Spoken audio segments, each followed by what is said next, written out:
Shalom, Israel. This is Bishop Nathaniel. I want you to know that you can view all our Sabbath classes live on Iuic TV. That's right, I said on Iuic TV. Download the app today. Shalom.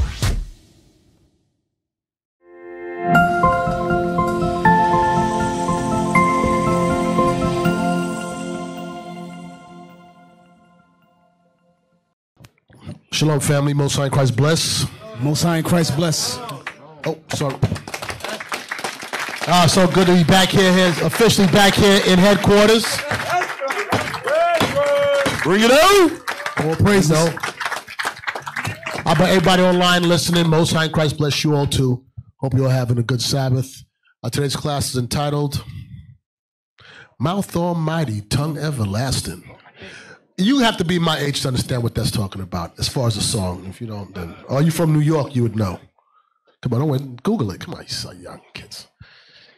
I can tell you it wasn't Lil Wayne. All right. All right. Okay, mouth. Here's the thing. I don't know where to start at. Let's start in,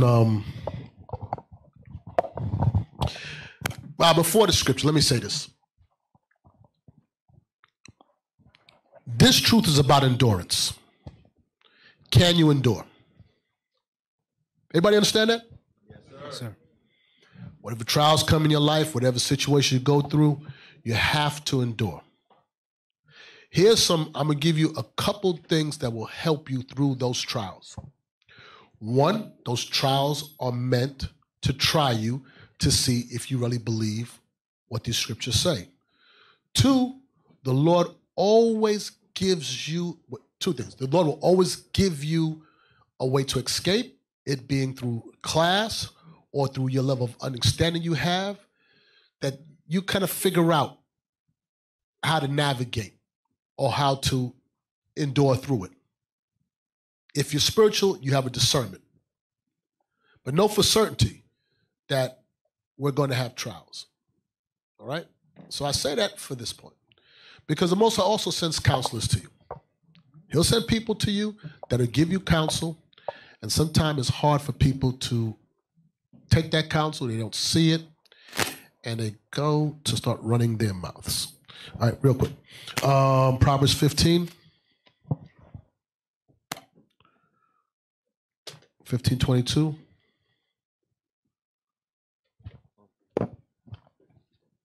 The book of Proverbs. What's that feedback from? Book of Proverbs, chapter 15, verse 22. Without counsel, purposes are disappointed, but in the multitude of counselors, they are established. Right.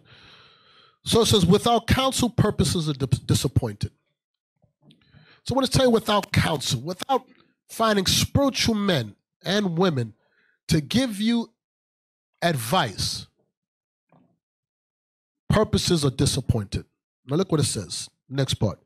It says, but in the multitude of counselors, they are established. Now, you're going to have a multitude of counselors if you're smart.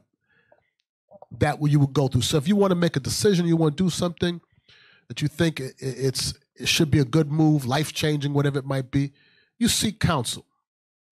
And there's safety in that. When different people who are spiritual, don't go look for counsel from somebody who don't have understanding or not proven in their understanding or their time in this truth. Don't counsel across or down, counsel up, for the most part. And then once you get that counsel, it's better to make decisions on what you're going to do. Here's the thing. When a lot of people are telling you one thing and they're spiritual people, it's good that you listen because you may not be seeing it. Trust me, I know personally. So it's good to listen. Now watch this. I want you to jump to verse 2. Proverbs 15:2. The tongue of the wise useth knowledge aright, but the mouth of fools poureth out foolishness. Right. The tongue of the wise uses knowledge aright. They will know how to properly put together these precepts to explain something. So now I'm asking, can you all understand why I connected verse 22 with verse 2? Anybody? The tongue of the wise uses knowledge aright, but the mouth of foolish poureth out foolishness.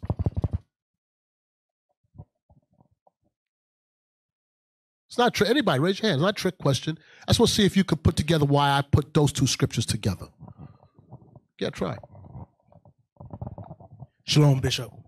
Because in verse 2, it's letting you know that if the wise is putting together statements based off of the precepts, the counsel they give you is going to be based off of the precepts. So watch this. Stay right there. No, stay. The tongue of the wise uses knowledge aright. So say that again now. Let me hear it. Damn, I forgot. So the tongue of the wise uses knowledge aright. Knowledge aright. They're gonna put together counsel based off of the scriptures. So the counsel they give you is going to be biblically based. Right. Now, how do you pair that with verse 22? Without counsel, purposes are disappointed, but in a multitude of counsels, they are established. It's not a trick question. Okay, let's do this. Think about yourself, right? Mm-hmm. You want counsel on something, you go for counsel. Mm-hmm. It's telling you in verse 2, the tongue of the wise uses knowledge aright.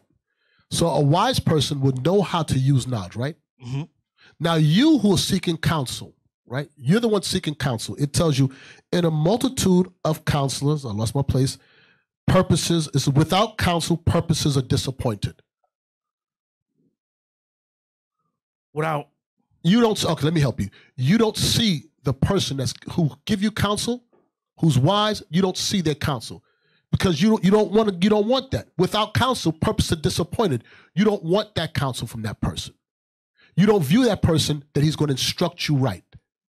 You know why people don't do that a lot of times? Because they already have their mind made up on what they want to do.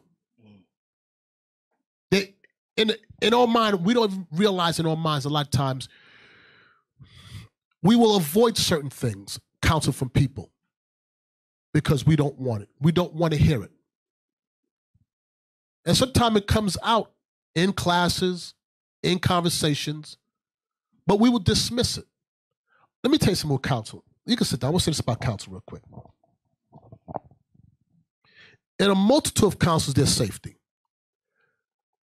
But you as a spiritual man, you have to be able to now make decisions on your own also. What do I mean by that? Liam, what do I mean by that? As a spiritual man, you're going to have to make decisions on your own also.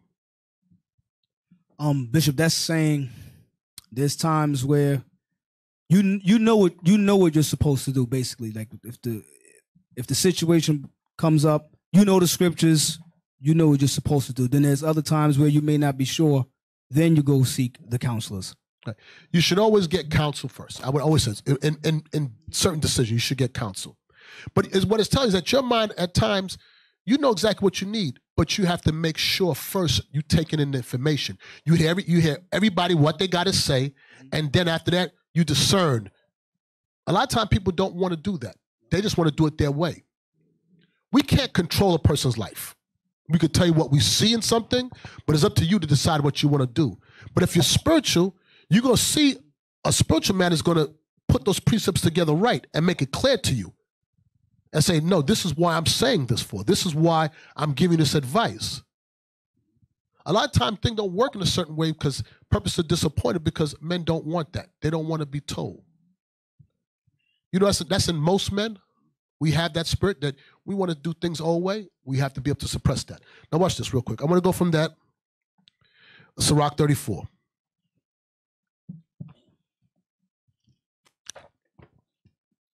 Verse 9. Sirach chapter 34, verse 9. A man that hath traveled knoweth many things, and he that hath much experience will declare wisdom. Right. So a man has traveled, he knoweth many things. It says, and he that hath much experience will declare wisdom. So I tell you again, when you counsel up. You find a man that has experience in this truth. For the first, in my mind, when I look at brothers, first 1, 2, 3, 4 years, not that you can't grow in understanding, you grow. But it's generally, in my experience, year 4, 5, 6 is when you're going to hit that space where you're going to find out if you have wisdom or how you move. That's when I start looking at you a little more experienced, opposed to somebody just walking in. Because now you're going to start dealing with a lot of hard-hitting questions concerning you personally. It's easy when you first come. You put on fringes, you don't eat pork, those things. Shut up, sis. That stuff is easy. It's now when you start working on the inner man. So best for you to get around men that experience to tell you how to navigate around certain things. A lot of us here who are older in the spirit, I hate to use this word, but it's the only word I could think of. We were the crash test dummies on how to figure this stuff out. And we're trying to instruct you how to avoid certain things. The traveled man is a man that's been through things. You found here with leadership here, these are the first fruits of IUIC. Made many mistakes. Many mistakes.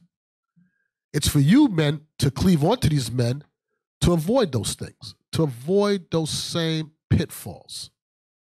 You all are supposed to be a better servant or a more alert servant in the amount of time that you've been in compared to some of us who've been a little longer, because you're getting a lot more information. But you have to value it.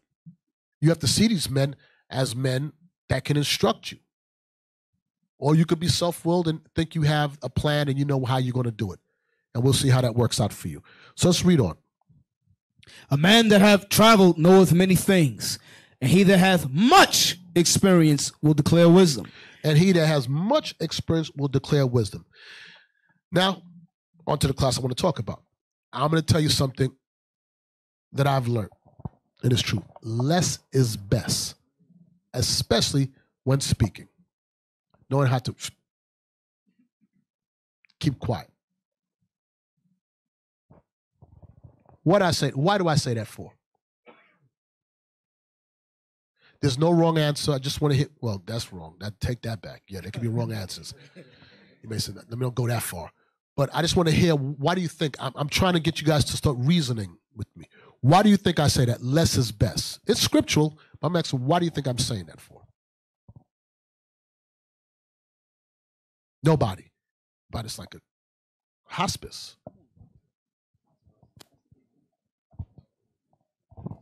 Shalom, Bishop. Most High Christ bless. Because you could talk yourself into a ditch. You could start saying and mumbling things that you really shouldn't even be talking about. Very good. Into foolishness. Very good. And that's especially as a young man. I'm going to share something with you. Me as a young man, I used to say some crazy stuff. And I said this before in class. I was young in the truth, and I was studying. I thought I knew the scriptures. And I went to Bishop Nathaniel, and I told him I found a precept where you could smoke weed. I could just laugh. It's funny now, but it wasn't funny then. He kicked me out the office. He kicked me out. I said, get out of here. What the hell are you talking about? But you know what happened? It's because I thought I knew something. Damn, I was dumb as hell. I can never forget his face, the way he looked at me. He said, what? Can I get out the office? What are you talking about? Just get out of here.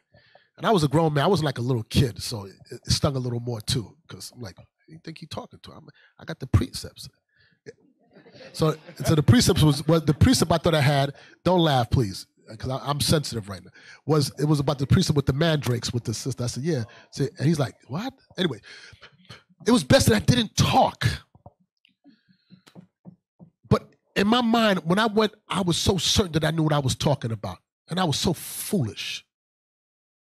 And he knows how to humiliate you. Matthew 12. So less is best. You just keep quiet. You think if the Lord wants to smoke weed, it wouldn't be clear in the scriptures? I finally figured out, no, I can't do it. But I thought I had it. Watch this. Matthew 12:36. Matthew chapter 12, verse 36. So let me ask you before I say, none of you thought that before that you could smoke weed when you came in? Not in the world, when you came in truth. You thought it was all right? See, I wasn't alone. One brother out of 1,000. Damn. Damn, you simple as hell. Damn it. You can't smoke weed. Damn. Watch this. Matthew 12 and 36. But I say unto you that every idle word that men shall speak, they shall give account thereof in the day of judgment.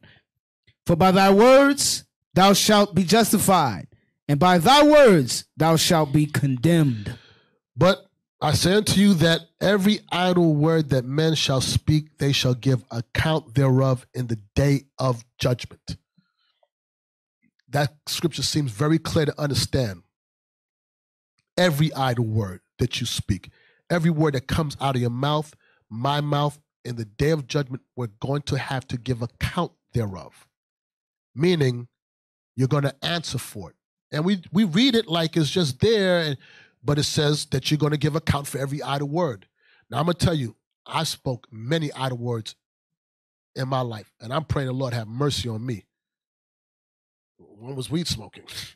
That was an idle word. That's not substantiated scripturally. God said, you're going to give account for what comes out of your mouth. So less is best. When you manifest your speech, you manifest what's on your mind. And you didn't keep it contained here and suppress it. You blurted it out of your mouth. That means whatever your thought was strong enough to get you to now speak, opposed to subduing the thought. So mind you, every idle word, verse 37.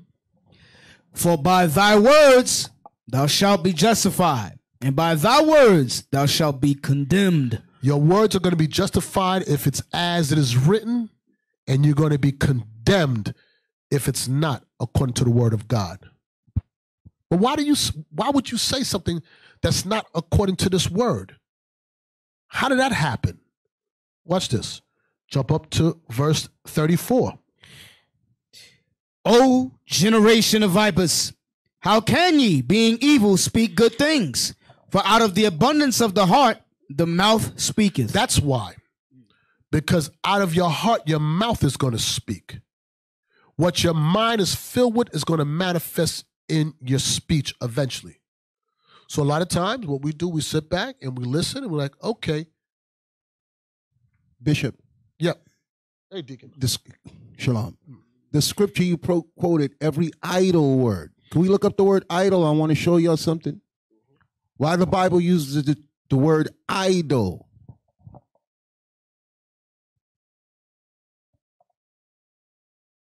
Because a lot of y'all talk and you don't think what you're saying, especially Negroes. Could you make it a little bit bigger? Thank you. It says lazy, indolent, slothful, work shy, shiftless. You ever heard somebody say he's a shiftless Negro? Inactive, sluggish, lethargic, listless, remiss, negligent, meaning you're just speaking what comes to you. There's no discretion. The Bible speaks about use discretion. There's no discretion. You're negligent of the others around you. You don't care what you say. Look at the terminology for idle, do nothing, good for nothing. So you're saying things that are of no benefit to the hearers. They're only going to offend. They're only going to make people upset. They're only going to make people look at you like, yo, what's wrong with this guy? I thought he was such and such. So that's why the Bible says every idle word you shall give an account for. Why? Because someone already told you, bro, don't talk like that. And you don't want to be corrected. So why does it say in the day of judgment? Now you're against the final judge. The brothers around you corrected you. The sisters around you corrected you. You felt there was nothing wrong with you. So now you're sitting in judgment and you have to give an account for your words. That's scary. That was the point I wanted to make. Very good point. So watch what it says. Verse 34 again. O generation of vipers, how can ye, being evil, speak good things? For out of the abundance of the heart, the mouth speaketh. What is it letting you know? whatever is in your mind is what's going to manifest in your speech. Whatever is in your mind is going to manifest eventually in your behavior. I'm gonna get back to the title of the class in a second. All of you that have social media pages, Instagram, you know what you see. You see half these women half naked, twerking, whatever. And you scroll through it, you right through it. You shouldn't be looking at it, but you scroll through it, you see it. Because you can't avoid it. It's in the world, it's around you. But when that thing is in your mind like that, there's a motion that happens from your mind, connected from your mind to your mouth to your hand. Your hand will go and you'll click like. How the hell you got to like? Know who you are. You click like. That's another function. Why? You see it, you go, damn. Look at her. Words come out your mouth because that's how your mind thinks. And it's so consumed in your mind that now it manifests in your speech and your behavior. And then you don't want to hear the counsel because you think you know. Brothers tell you, listen, get rid of that. Get a flip phone, whatever it might be, because that's what you struggle with. Whatever it might be you struggle with. But it eventually manifests because out of the abundance of the heart, the mouth begins to move. So I always say less is best. You can always be safe when you don't say nothing. Keep quiet. Jump to Sirach 28.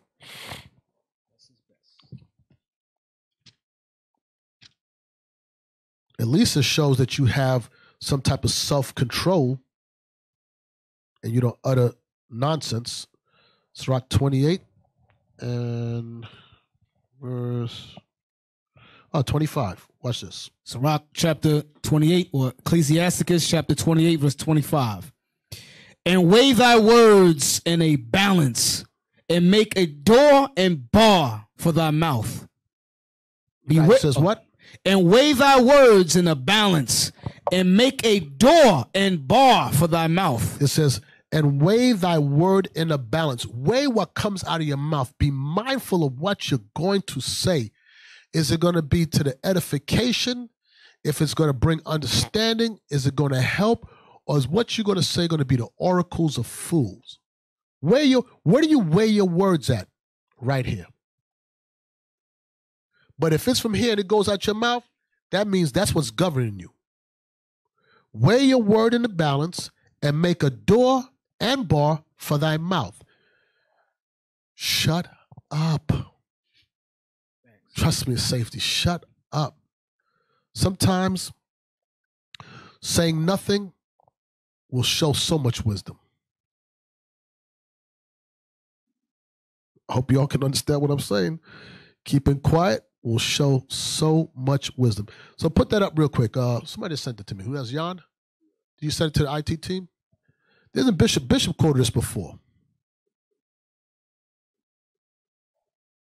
All right, when you guys get it, real quick. In the meanwhile, go to James 3.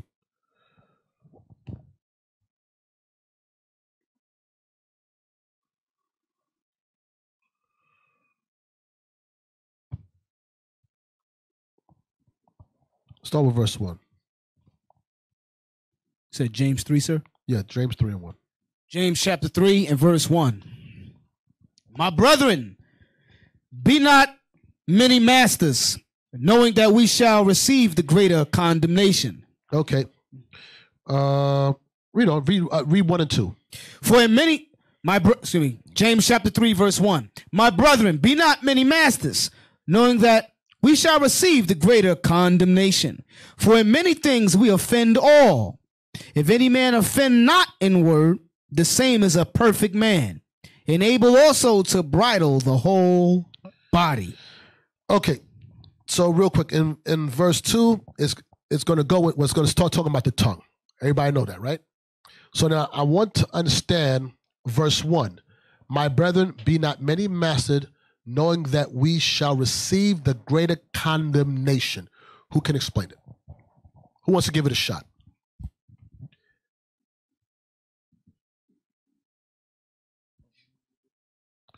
Okay, I guess no. Is this how it is normally? I'm asking deacons here, New York. Hey, deacons in New York. Is it deacons in? This how they are? Really? They don't raise their hand? Okay.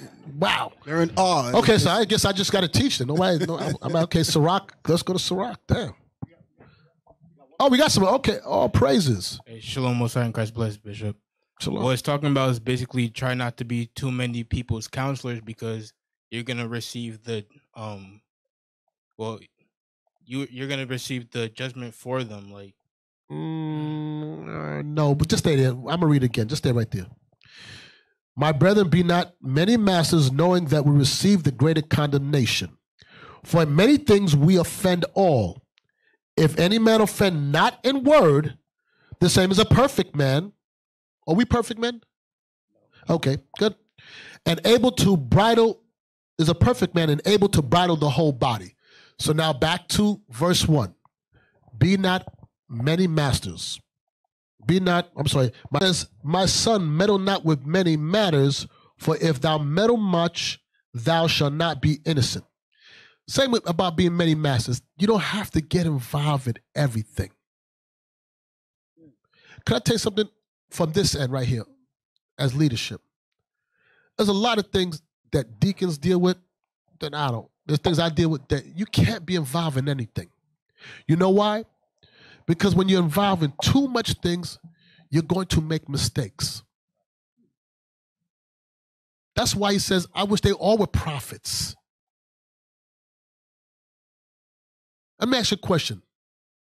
Did not Moses make mistakes with his speech? Sir. And what did it cost him? He didn't see the promised land. Too much. Sometimes you can't be involved in everything. There's men that's thorough, instructed. I don't need to hear it unless if they can't handle it, then fine. Okay, but everything, no. Everything can't pass in front of you.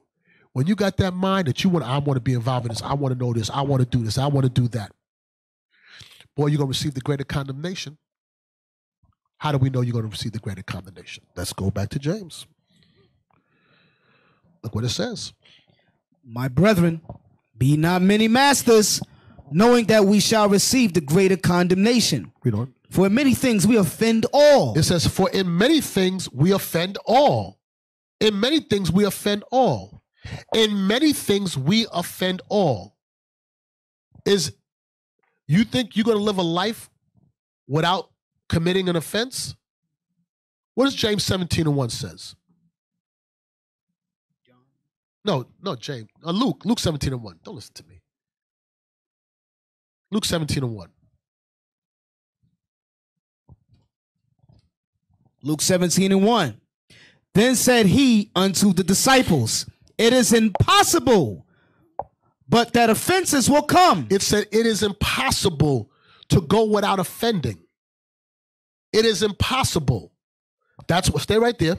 That's why I said, for in many things we offend. Because it is impossible that offenses will come. Read on. It is impossible, but that offenses will come. But woe unto him through whom they come. But woe to that man that bring that offense. Read on. It were better for him that a millstone were hanged about his neck, and he cast into the sea, than that he should offend one of these little ones. He should make a mistake and offend one of these little ones. So great is the condemnation. So guess what? Let's go back. Verse 2. For in many things, this is James chapter 3, verse 2. For in many things we offend all. If any man offend not in word. So if any man don't offend in word, that's impossible. We just read it. It's impossible offense is going to come. So minimize by not trying to be in everything. Minimize with the amount of talking you do. Shh. A wise man, sometimes he just knows that he could just keep quiet. I'm not talking about you see something wrong, but you don't got to be involved with everything. Because it's impossible not to offend. We're learning. I'm telling you something, the building of this nation, we right here, we're learning. To this day, I'm still learning. I just learned, I don't want to know everything. I'm good. On a need-to-know basis on certain things. So read that verse again. 2. For in many things we offend all. If any man offend not in word, the same is a perfect man. The same as a perfect man. And we know that's not true. Read on. And able also to bridle the whole body. So now, if you're a perfect man, you should be able to control your whole body. Everything you say you do is going to always be right. That's what I said. Don't be many masters, because you yourself is trying to get right. You yourself trying to be right. Stop talking. Damn. Mayday, I'm trying to save you. It's impossible. So mitigate it. Because by every idle word, we're going to give account in that day. So let's make those idle words as least as possible. Does that make sense to you? Yes, sir. Okay, let's read on. Behold, we put bits in the horses' mouths that they may obey us, and we turned about their whole body. Behold, also the ships, which through they be so great and are driven of fierce winds, yet are they turned about with a very small helm, whithersoever the governor listeth. So I'm going to read now. I want to read 2 on down. For many things we offend all. If any man offend not in word, the same as a perfect man, and able to bridle the whole body. But it says, behold, we put bits in horses' mouth, that they may obey us, and we turn about the whole body. So we put a bit in a horse's mouth. You know, a bridle in a bit, you put in the mouth, that you can control the whole body. You can move it. What is the bit that is supposed to be in our mouth to control our body? It's not a trick question, gosh, guys. There, right here. The what? The Bible. The Bible is supposed to be the bit in our mouth. We're supposed to be speaking the oracles of God. Watch this real quick. Go to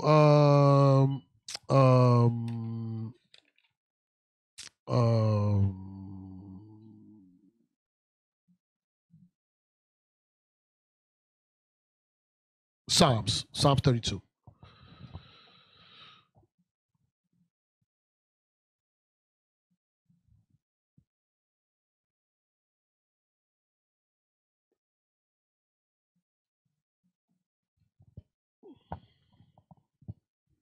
Psalms.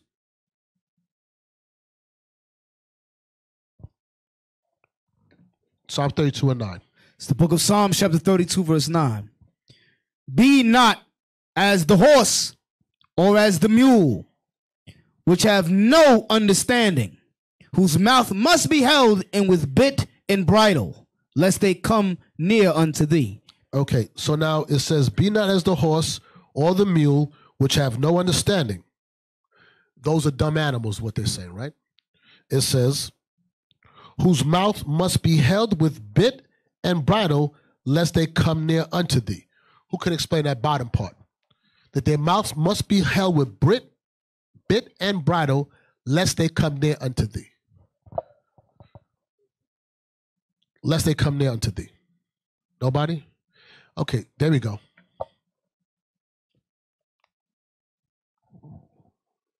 Shalom, Bishop. If they don't have the, like, as for man, if we don't have the commandments. No. Oh, I want you to do just the horse. just the animal? Okay. Just the horse. It says. They're going to go out of control. They're just going to go in their nature, full nature. And what? Their nature. Right. And it says, lest it come near unto thee. Meaning they're going to go wild. They're going to go out of control. And lest they come near unto thee. Meaning. You said it. See, what you said is the right, but just now I want you to explain the lest they come near unto thee. Oh, you're going to fall into the same category. No, okay. you was on it. You had Okay. it. You had it right there behind you. Meaning lest they're going to bite thee. Not just bite thee, but what horses do bite. That's right. Okay. Lest they come near unto thee. Lest they hurt you. A horse that's not controlled, it will kick you. It'll bite you. You have to control it. That's why they put the bridle. They tame it. So now with man, the bridle is what for us? The Bible. Now, if the Bible is not controlling us and directing us, lest they come near unto us, lest we do what? Lest we do what? Yeah. offend each other, offend that person. Lest we cause damage with our mouth. You understand that? So we need to have the words of God. It's important to follow instruction that you get. Let the word of God move you. Let it learn to silence you when the time be, when to speak, lest you become an offense. That's what we just read in Luke 17. Lest you offend one of these little ones. With what? Your mouth. Everybody understand? Bishop, can I give a precept that proves that you got to know how to speak to the people? Yes. And the words are like food. Colossians chapter 4, verse 5 and 6.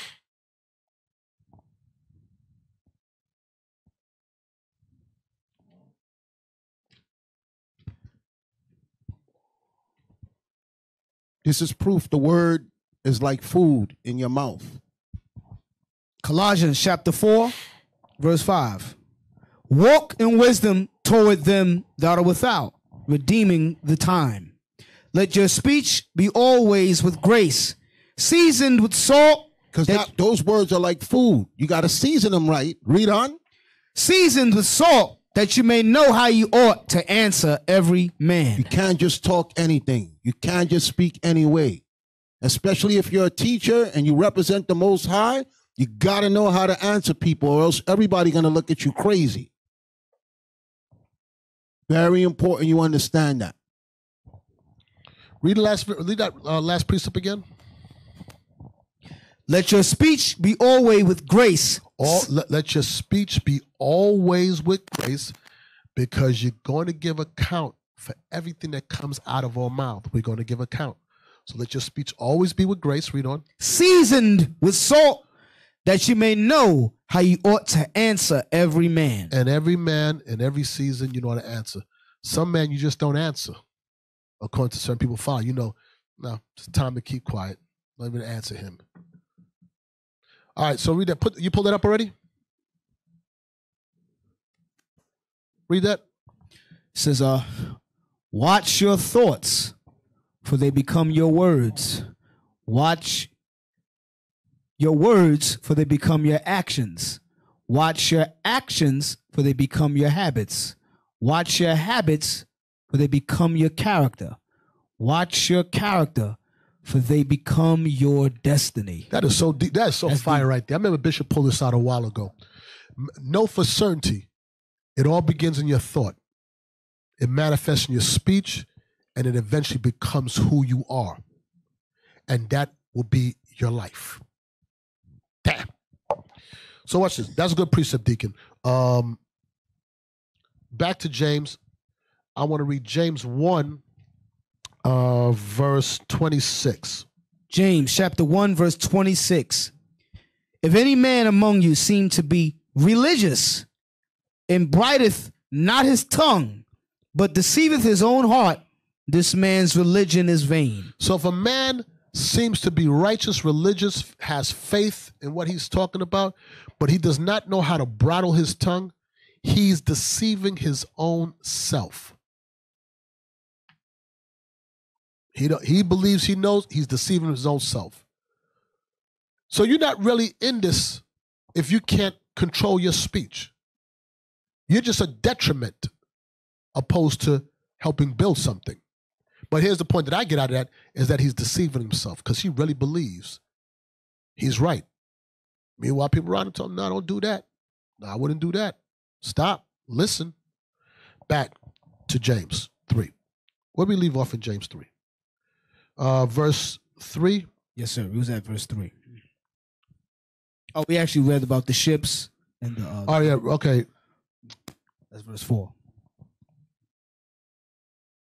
So we read Psalms 32. That's right. Okay, so read verse 4. The book of James 3, verse 4. Behold, also the ships which. Oh, no, I'm sorry. No, I didn't explain it yet. I didn't read it. Go back to the 32 about the damage. That's what I was talking about. So as you go back to Psalms 32 and 9, I'm going to read this in James 3. Yes, behold, we put bits in horses' mouth that they may obey us, and we turn about the whole body. That's okay. Thank you. Let's go back now. Let's read that. Psalms 32, verse 9. Be ye not as the horse or as the mule, which have no understanding, whose mouth must be held in with bit and bridle, lest they come near unto thee. Right. It has to be controlled lest that horse does damage. Likewise, us. Our mouths must be controlled lest we do damage with our mouth. Now watch this. Go to Sirach 28. And sometimes we don't see it. Sometimes we are blinded, we are deceived that we're not like this. We think that we got it all together. And meanwhile, we are wrong. That's why it's good to have counselors around you, people of understanding that'll tell you, nah, don't do that. I just always say, if everybody's telling you something's wrong and you've been around these brothers, then even if you don't think it's best, you just shut up. Because maybe you're deceiving yourself. Psalms 32:17.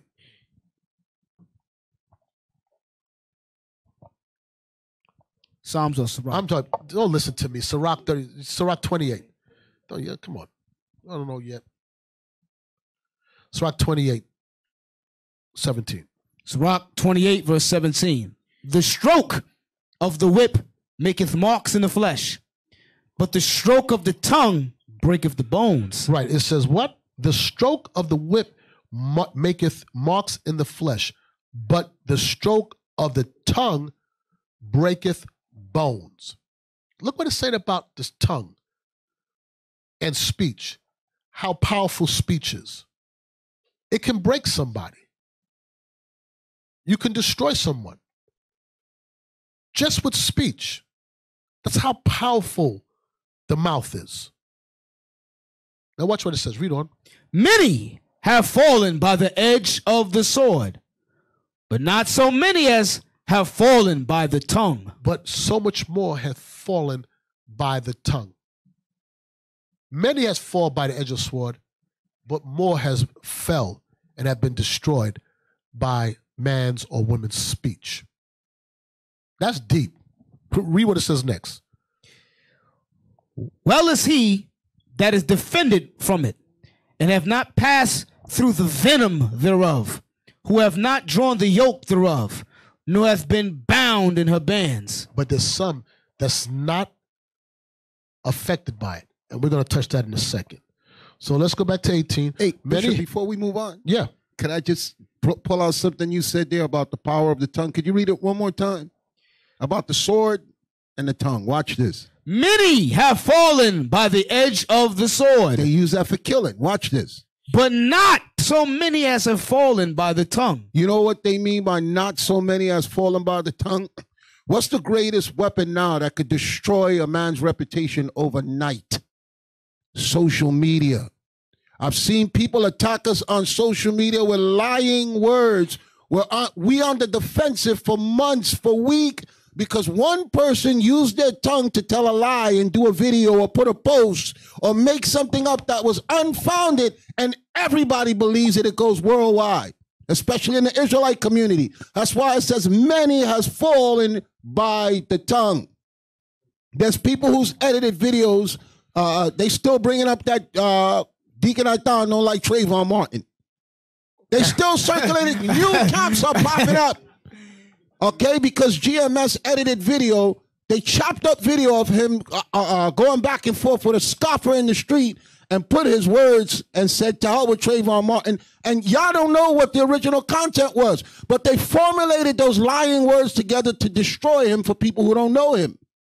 They do it to the bishop all the time. They do it to me all the time. So the Bible is right. And they know how much you people love social media. You don't search things out, and you can't tell who's telling the truth and who's not because you don't know us.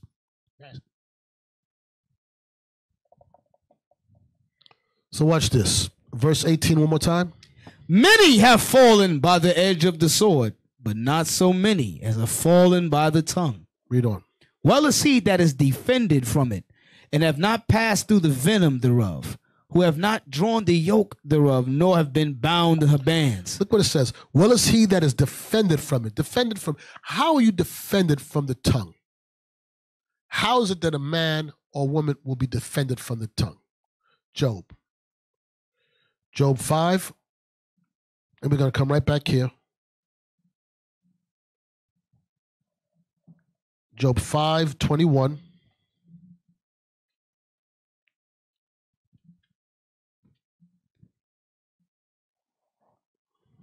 The book of Job, chapter 5 and verse 21. Thou shalt be hid from the scourge of the tongue, neither shalt thou be afraid of destruction when it cometh. Watch this, verse 8. Verse 8. I would seek unto God, and unto God would I commit my cause. That's how you're defended from the tongue. You seek unto God. But it says many people fall by that. But you will seek unto God, and God will hear your cause. So as Deacon was saying, many has come against us in all kind of slander and lies, but we trust in God. Most High is going to work this out. We're just going to do what we're told to do. We're not going to rail for rail. We're not going to start speaking evil and lying and making stuff up to try to convince the narrative of people. No, because we know if we do that, every idle word we're going to give account thereof. Hope nobody got that mind to now slander against somebody. No. We're going to trust in God. He's going to hear our cause. Now go back to Sirach. Watch what it says. Verse 19 one more time. Sirach 28:19. Well is he that is defended from it, and have not passed through the venom thereof, who have not drawn the yoke thereof, nor have been found in her bands. Right. So it says, well is he that is defended from it, from the tongue, and have not passed through the venom thereof, the venom of the tongue, who have not drawn the yoke thereof. Because the words affect. Now I'm going to tell you, brothers, in marriages, you go ahead and offend your wife. You go ahead and verbally abuse her, and she don't carry that yoke on her for years. It'll break them. You all understand that? Y'all carry that on to see what happens, what you're going to get. Years later, she's still affected by those words. That's what it says. Listen, every idle word, best you put a millstone around your neck and be cast into the sea. Then you offend one of his little ones. Because the words leave your mouth and that's it. It's over. Close your mouth, you're quiet. But the effects of it still lingers. That's why it said, and have not drawn the yoke thereof, nor hath been bound in her bands. Because those words now affect the person where they have trauma and they're bound by those words. Read. For the yoke thereof is a yoke of iron, and the bands thereof are bands of brass. The death thereof is an evil death. The grave were better than it. He says, you know what it's saying? Those words now, how it affects a person. It said, the yokes thereof of yokes of iron, the bands thereof are bands of brass, meaning it's strong, the words, the tongue. The death thereof is an evil death. You are killing a person on the inside. Physically, they're alive, but their spirit is destroyed. It's better for them to die physically than to be broken mentally at the hand of your mouth.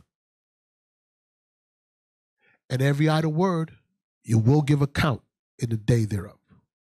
So less is best if it's not to the edifying.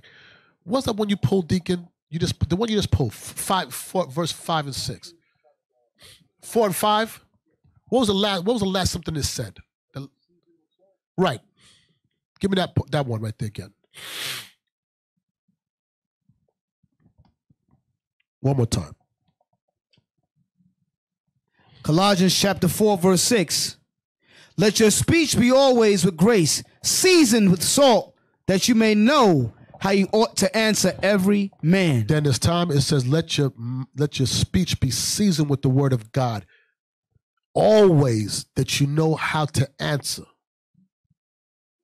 How you know how to express what you have to say. And when you express it, it's being bridled with the word of God. A lot of times we speak at the side of our head. We speaking out of our heart what we feel. It ain't to no edification. It's not going to fix anything. It's just to gender strife. You're not looking for solutions or conclusions. You just the same old venom and dysfunction just keeps on spiraling over and over. When you speak, especially in correction, I'm a sidebar, you're looking for what? A change. You're looking to make a change, to make things better. Not to browbeat, to beat down, and after you beat it down, then what? What do you have left? Something broken. You understand? Don't do that with your children, your wife. Wife, don't do that with your husband. If it doesn't work, you tell your husband he ain't nothing. He's a band. You break him for what? That's your man. You breaking your own toy. Bishop, yeah. That's why they say to use the word. I didn't mean that like that. So don't do that. That's not how I meant it. That's not how I meant it. See, I got to watch my mouth. See, I said it came out. That came out wrong. Yeah. Go ahead, Deacon. Read it again. I want to show you something. Let your speech be always with grace. With grace, because some people open their mouth. Grace is mercy. And to speak gracefully, you're speaking in a way where you connect with the person. But some people, they take every chance to open their mouth and tear you down. So that's why he says always, read it again. Let your speech be always with grace. With grace. So that's how grace and truth came from Christ. Christ wasn't walking around trying to tear everybody. He came, I said, no greater love than a man laid on his life for his friends. He was trying to build us up. He was trying to show us where we went wrong. He wanted us to believe on him. So he had to speak gracefully. He had to speak mercifully. He had to speak in a way where people connect with him. As men who are unlearned in the characteristics of Christ, we do not speak gracefully to our people. We don't speak with mercy. We look at the flaws in people and we point out those things and we tear them down rather than build them up. Especially us as leaders, that's what the bishop is trying to show. You don't have to, remember when we was growing up, we didn't know that this was in the Bible. If you don't have nothing nice to say, don't say nothing at all. Because there's a way you could correct somebody. Like, for instance, what the bishop said, you know how sensitive your woman is. Honey, do I look fat in this? You probably be thinking in your head, damn, she need to lose weight, but how do I say it? No, babe. But me and you could go to the gym together. We both could work out together. It's going to help her. It's going to go a long way. Maybe she is fat, but you know how sensitive your wife is. You don't just say that. Like the bishop said, she'll be telling you 20 years later, why are you looking at that woman? You think I'm fat? No matter how much weight she lose, she's not going to forget that you spoke to her that way. So there's a certain way that you speak to people. It's not always tear down, insult, rip apart, disrespect. And a lot of men know how to do that more than building people up. That was the point I was trying to make. Yeah, let me tell you.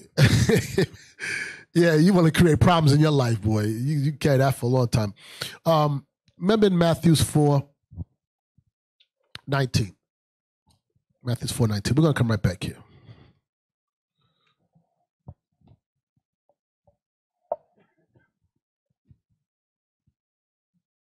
Read that for me. Matthew 4, verse 19. And he saith unto them, follow me, and I will make you fishers of men. Christ said, follow me, and I'm going to make you fishers of men. Now, the art of fishing. Do you go fishing with a stick of dynamite? That's not how it works. You understand? You got to learn how to engage a person, how to move them. Now, doesn't mean you be a Christian. I'm not talking about that. That's not what I'm talking about. No. But you use different reels for different type of fishing. You go fishing in deep sea, you got a heavy reel with a big cord. You go fishing in the lake, you got a light reel with a light cord. There's different bait. You're not going to put a shrimp on a reel that you're going to go fish in a lake, because that doesn't work in that environment. They don't know what a shrimp is. You understand? Yes, sir. So when you see men in the street and you're teaching, the desired result is to get somebody to repent. So if a brother's walking by, and I'm saying this because this happened in a camp before. I'm not going to say where, but it was a brother walking by, Issacharite brother walking by with his wife. She was pregnant, dressed out of order, and they had a baby. And the brother who was teaching was Judah, I believe. Damn. And he was teaching Deuteronomy, whatever he was teaching. And all of a sudden, he just changed as they're walking by and went to Deuteronomy 22:5 and began to say, these women out here dressed like whores. And I'm like, all you do is provoking this man to have to do something. Because now you're embarrassing his wife in front of him and his child. Is that going to bring them closer to God? No. They don't know no better. How about you find your words, wisdom reigneth down skill. You learn how to speak and figure how do you engage them to pull them in. He wasn't heckling. He was just walking by. So being fishers of men, you got to know what to say. Let your tongue be seasoned with grace, when to speak. You got brothers listening to you that stand in front of you, listen to you in camp, and then they're agreeing, like they're not arguing, they're listening. And you're in their face screaming at them. For what? He's right there, they're listening. Learn. Get some kind of skill. You understand what I'm trying to say? So being fishers, you become skilled in how you operate. You want a desired result from your wife? Then you got to find ways to engage her and talk to her. And likewise with your women, with your men. You're not going to get, my wife won't get certain things from me. She know if I ain't in the mood, don't do like, don't come at me. If I don't want to talk, I say, shut, I don't want to hear it. I don't want to feel like talking right now. The more you talk, the more I'm going to shut down. Figure out a different way how to get my attention when you want it. That's a skill. All right? All right, let's go back. Sirach 28, verse 21. Sirach 28, verse 21. The death thereof is an evil death. The death that is caused by the tongue is an evil death. Read on. The grave were better than it. It's saying being dead is better than the death that the tongue will inflict. Whatever, it's hard to even formulate the words of that death in my mind. That damn, you have broken them so much in their mind that they're dead to you. But they're still alive. Show you how dangerous that tongue is. Read on. It shall not have rule over them that fear God. But those that fear God, they're going to trust in God. That's what we read back in Job 5 and 28, I think it was. But then that fear God, you're not going to allow that to destroy you. You have to be strong enough to not allow those words to break you. Read on. Neither shall they be burned with the flame thereof. The flame of the tongue. Read on. Such as forsake the Lord shall fall into it. Such as forsake the Lord is going to fall into it and do what? Now they're going to try to get back, rendering evil for evil. They're going to, and guess what? In that day, you won't give account. You're going to give account of your speech also. That's what it says, no railing for railing. Read. Such as forsake the Lord shall fall into it. It says what? Such as forsake the Lord shall fall into it. Read on. And it shall burn in them and not be quenched. It shall be sent upon them as a lion and devour them as a leopard. So the tongue is so dangerous. Real quick, Bishop just said something. Let me read it. I saw what he said. He spoke about concerning Jezebel, and that's right. She lied and got 2 men killed. Her mouth. How many times you seen that sisters lie?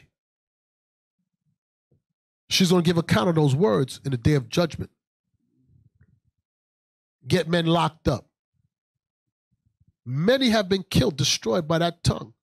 We had a brother, I saw one of you brothers posted that video, one of you deacons, or somebody's class, when a woman said that her husband raped their daughter for years, getting them to think that, till they finally found out he never did it.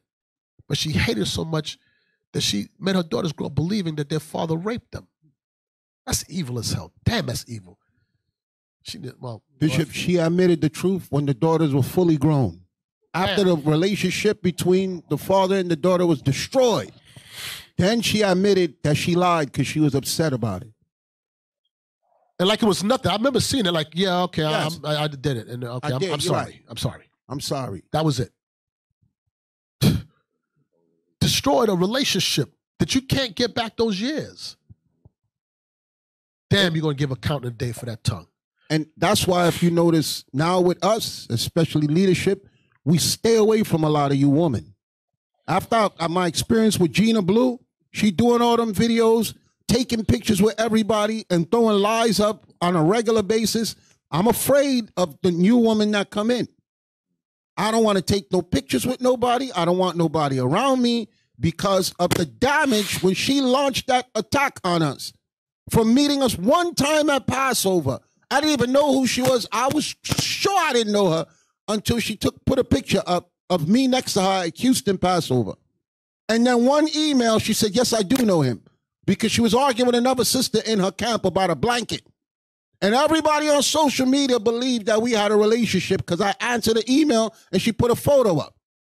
So that taught me a lesson about how evil and vindictive and maniacal women can be. Because I never saw that in the world. I never saw no woman do stuff like that in the world until I came into this truth. I've sat in council and watched women tell lies that were unbelievable, who were most high in Christ blessed. So the Lord is showing me something that I understand why Christ said he committed himself to no man, for he knew what was in man and needed not that any should testify. Christ was terrified of the people.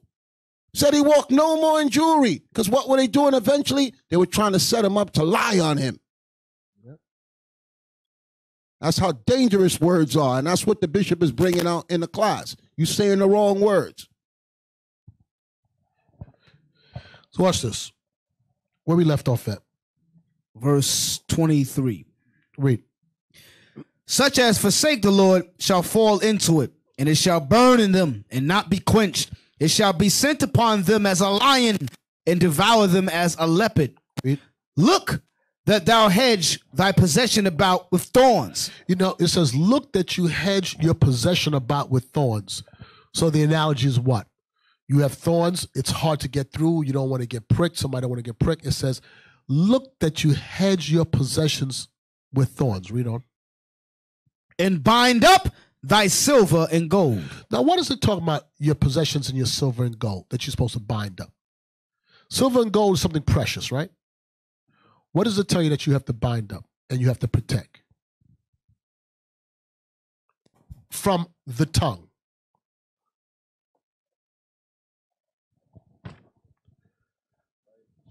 Yeah, right there.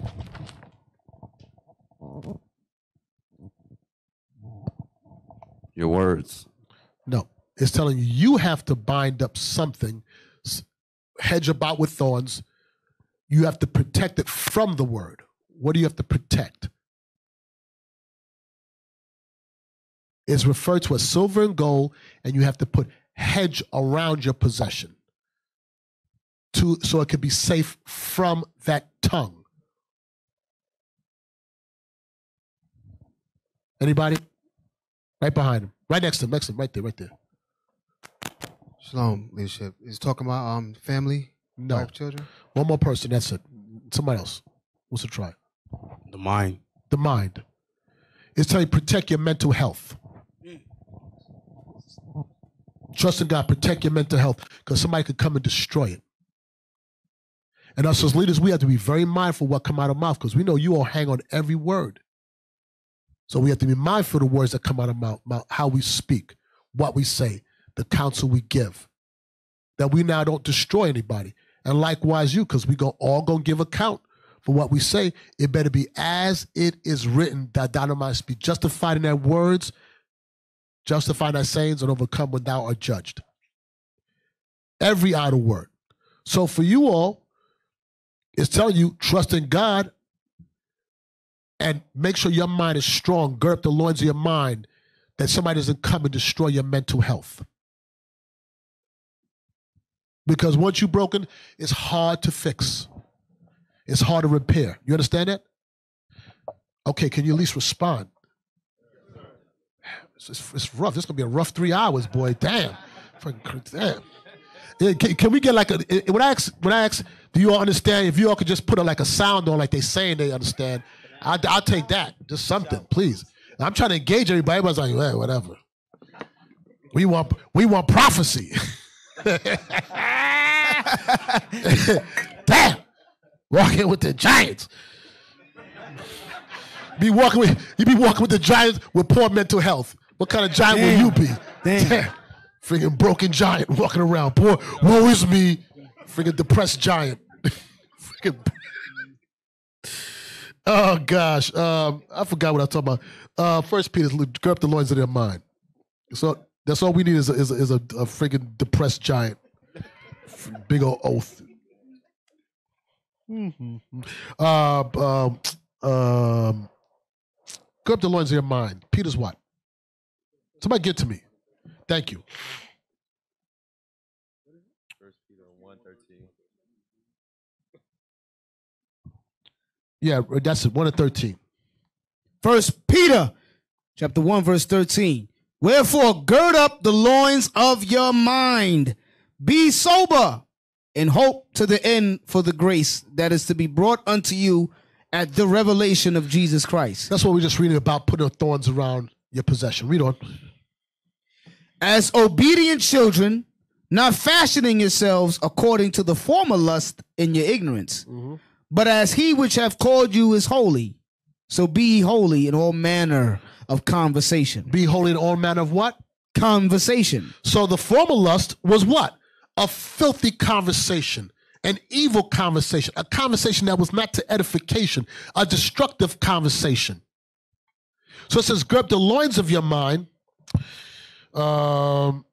be sober, and hope to the end for the grace that is brought unto you by the revelation of Jesus Christ. Christ being revealed unto you, he's the example. As obedient children, obedient to what? Obedient to what? To the teachings of Christ, what this Bible's talking about. When Christ reviled, when he was reviled, did he revile back? No. When he spoke, it was always to the edification, right? Now watch what it says. As obedient children, not fasten yourselves according to the former lust in your ignorance. So, in our ignorance, we didn't know better. But now that we know, and now that we know we're going to give account for every idle word we speak, we better be careful. There'll be no, but I didn't understand. No. So mitigate. Read what it says next. Verse 15. But as he which hath called you is holy, so be ye holy in all manner of conversation. You better be holy in all manner of conversation. Your conversation better be right. My conversation be right. And that's something we learned. You see how those opprobrious words got me, right? Let's go to that real quick. Where's that again? I'm asking you. I'm actually for where's that? Yeah. Sirach what? Sirach 23 and 15. 15. Okay. Sirach 23 verse 15. The man that is accustomed to opprobrious words will never be reformed all the days of his life. Why will he never be reformed all the days of his life? Because that's how his mind works. That's how he thinks. That's always what is opprobrious words? Look up the word opprobrious for brothers that don't know.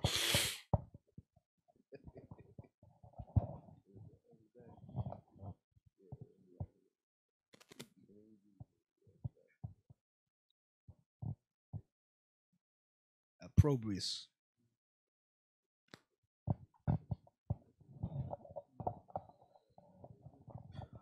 Opprobrious. There we go. Of language, expressing scorn or criticism. Look what it says. Abusive, derogatory, disparaging. Drop that arrow. Insulting, offensive, slanderous, libelous. Sisters, this one is for you. Bitchy. Damn. Bitchy. Nigga, you banned. Yeah. Man. Yeah. Where's that again?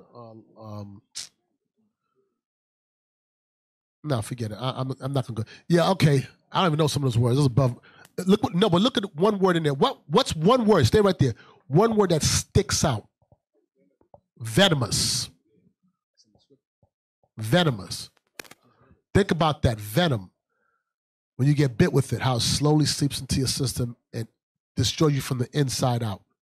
And so that's what your tongue can do. This is like somewhere about like the tongue is like asp. I forgot that. Things like in Isaiah, something like that. Right. Let's go back. James 3. James 3 verse 4. Behold also the ships, which though they be so great and are driven of fierce winds, yet are they turned about with a very small helm, whithersoever the governor listeth. So look what it's saying. It's giving an analogy of a ship. A big ship. It has a small little steering wheel that's guiding this big ship. And that little steering wheel can turn that ship in whatever direction it wants it to go. It's telling you, your tongue, it's going to lead you in a direction. It's small member on your body, but it will move you in a direction. Remember there's an old saying, don't let your tongue write a check that your ass can't cash. Yeah. Talking slick. So I'm going to give you another one for me. This is many moons ago. I was teaching on church in 21st Church in Brooklyn. So I was at the train station. Young, slim. See, y'all laughing. Eddie Idle laugh. No, so I was young and slim, and I was on fire. At least I thought I was on fire. And I was like, yeah, the word of God, and then give me the precepts. And I was going in. There's a dude, he's like Deacon of Thun's height, tall. And I just looked at him like from distance. I said, yeah, anyway, and we don't care how tall you are out here, because you know that. So I taught. I finished whatever time I finished later. And the dude just sat there. He was quiet. He didn't do nothing. He wasn't arguing. He just said, no, I just said that. So after the finished, I forgot all about what I said. He said, hey, bro, let me talk to you for a second. I said, yeah, what's up? I thought he wanted to, be edified, This Negro walked up on me and said, yo, why was you talking about me? I said, I wasn't talking about you. What you mean talking about you? I said, yeah, come on. He said, don't do that. No, in my mind, now you lying. You was talking about me, because you said it's tall. So I'm looking at him. I said, but I wasn't talking about you.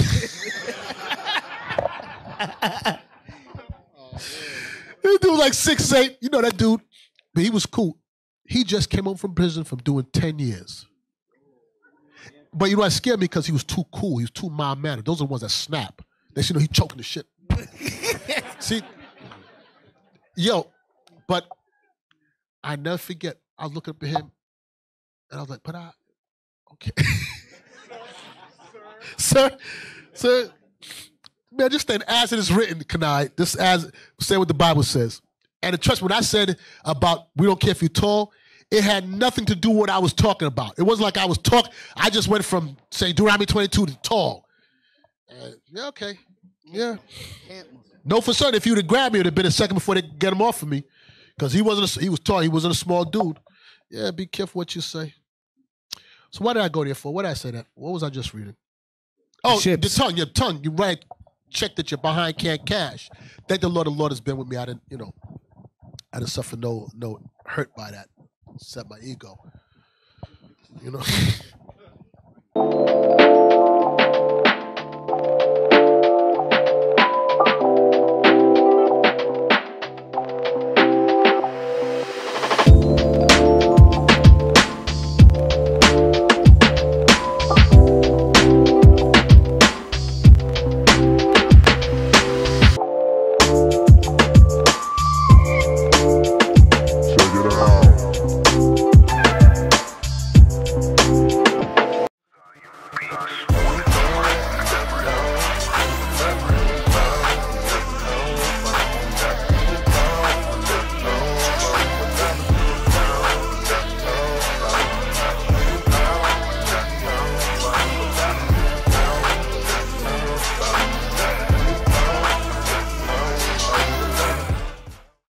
felt like I got punked. I'm telling you, that's how I felt.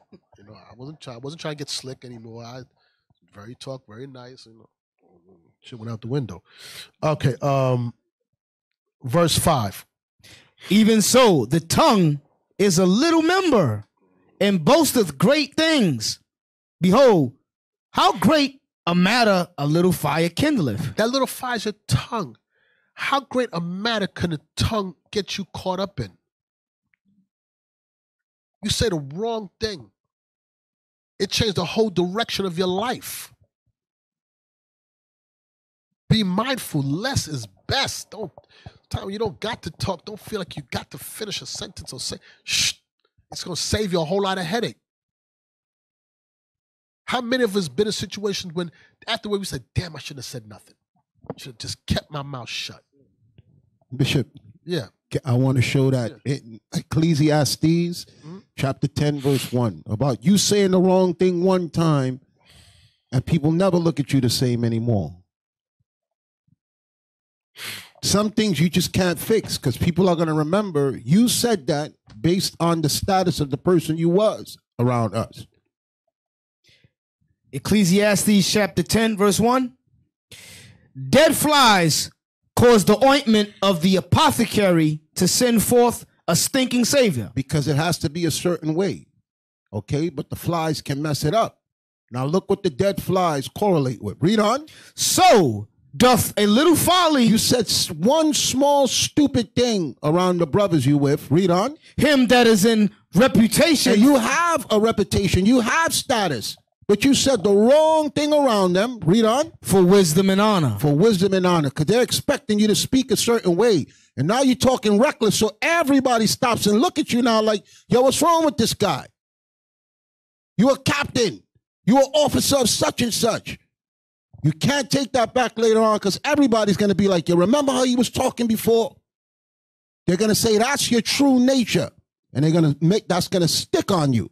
Some people, you cannot clean up that speech. We had a deacon with us who, when he left us, he was unchecked.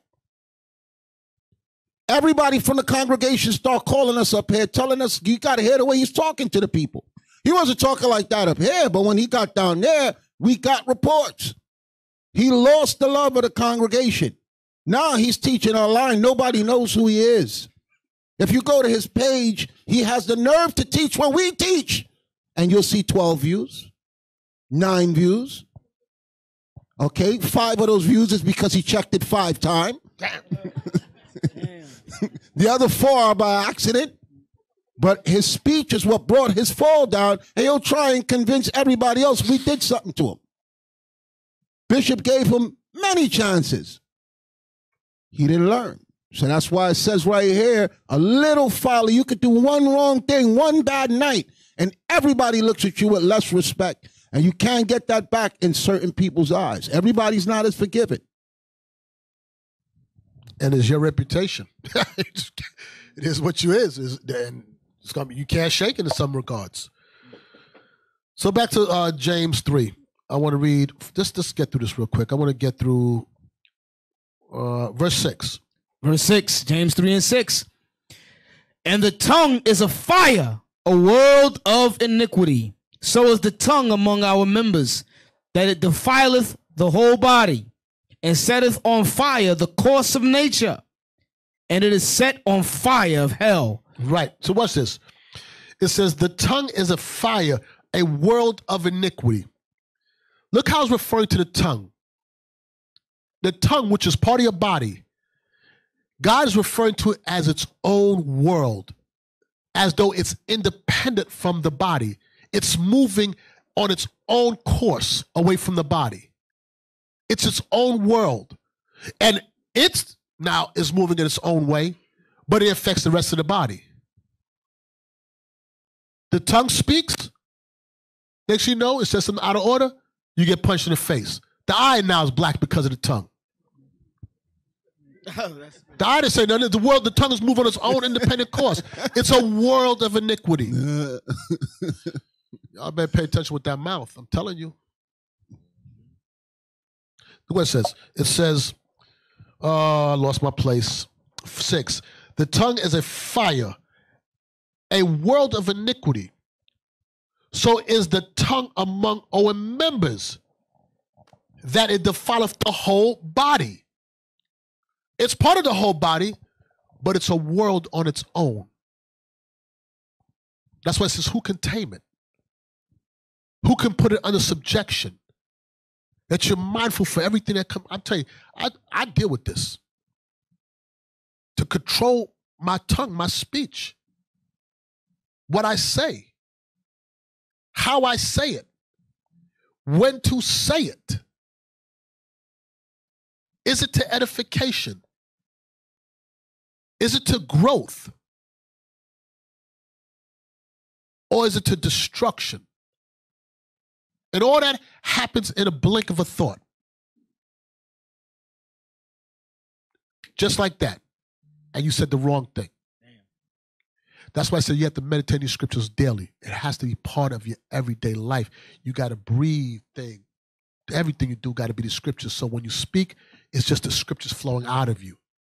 But if you put other stuff in your spirit more than the word of God, that's what's going to come out of you. Plain and simple. Out of the abundance of your heart, your mouth speaketh. It's who you are. Y'all understand that? Yes, sir. I hope so. Hope so. Read that verse again. And the tongue is a fire, a world of iniquity. So is the tongue among our members, that it defileth the whole body, and setteth on fire the course of nature. And it is set on fire of hell. For every kind of beast, and of birds, and of serpents. Now, give me the Sirach. Blow on spit on it. Give me that real quick. Sirach 28.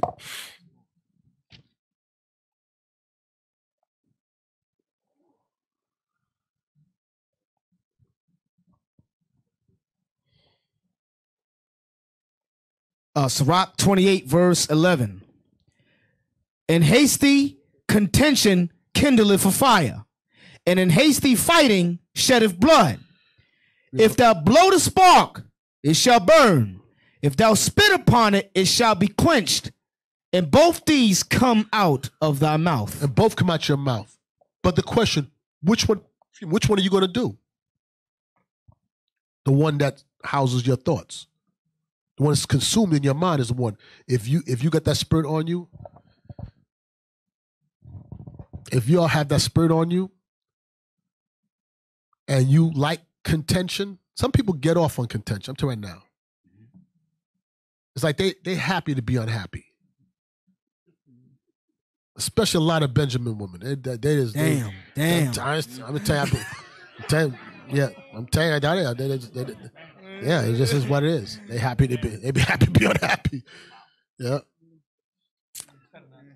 That sounds racist, right? Yeah, but it's true. I mean, it's a happy. Where's that again? Isn't James? No, I don't want to talk about that. I don't want to talk about that. No. Right, let's go back. You're gonna put me in another conversation. Go back. Spit on the spot. James 3. Oh no, as a matter of fact, it is in James. That's where it's at.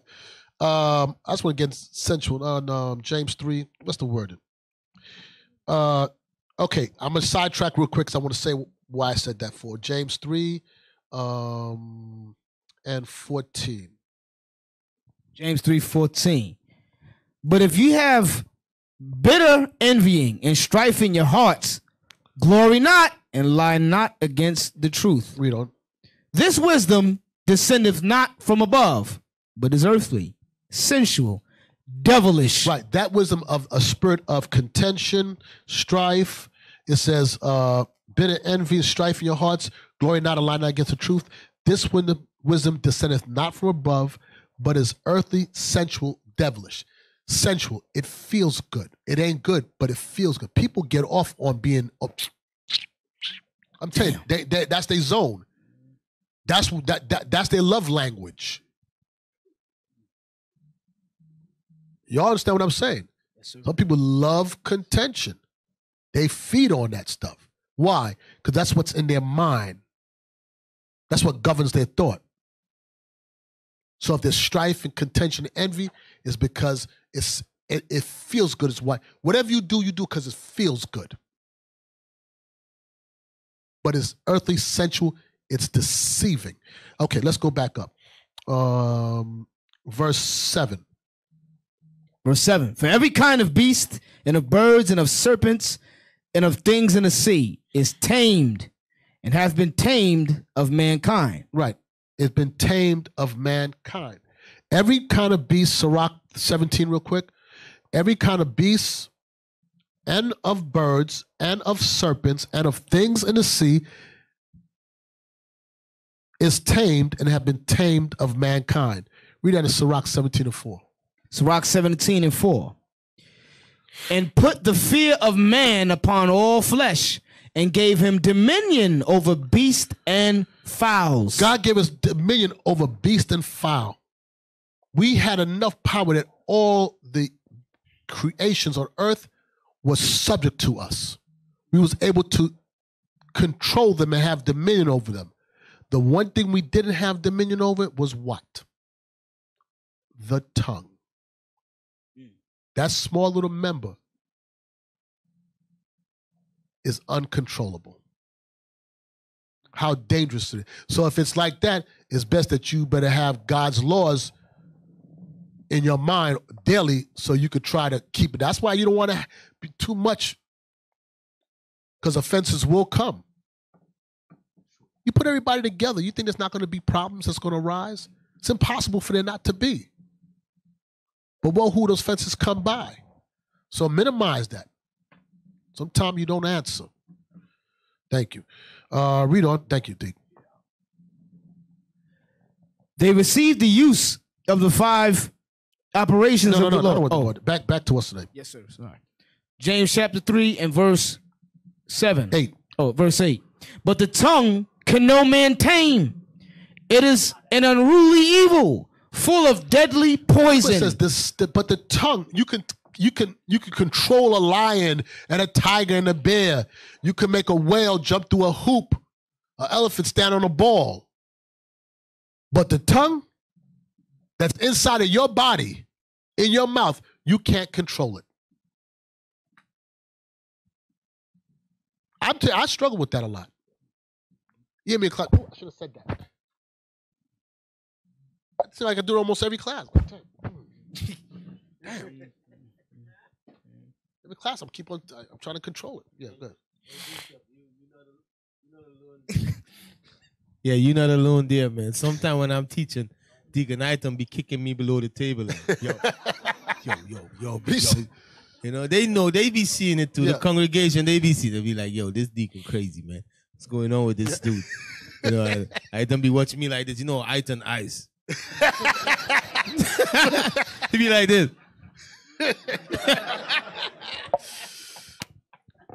and I trust me, I understand. And honestly, I'll be honest with you, I try, but it floats off my tongue so quick sometimes, most of the time, all the time. As I'm saying it, I'm like, why am I saying that for? Why am I saying those words? Damn, Lord, please have mercy. So you understand what I'm trying to say? Everybody get the point? Yes, sir. It's like knee-jerk reaction. We have to be able to be careful of what we say, because we're going to answer for it. If it's not to edification, then you're gambling with yourself. As it is written, verbatim. So watch what it says. But the tongue can no man tame. But the tongue can no man tame. Read on. It is an unruly evil. Damn. Full of deadly poison. That's why it's not good to be in many matters. Be mindful. Certain things just, because there's a good chance, the more you say, there's a good chance you're going to say something wrong. Yep, that's right. The Miranda rights. You have the right to remain silent. Anything you say can and will be used against you in the court of law.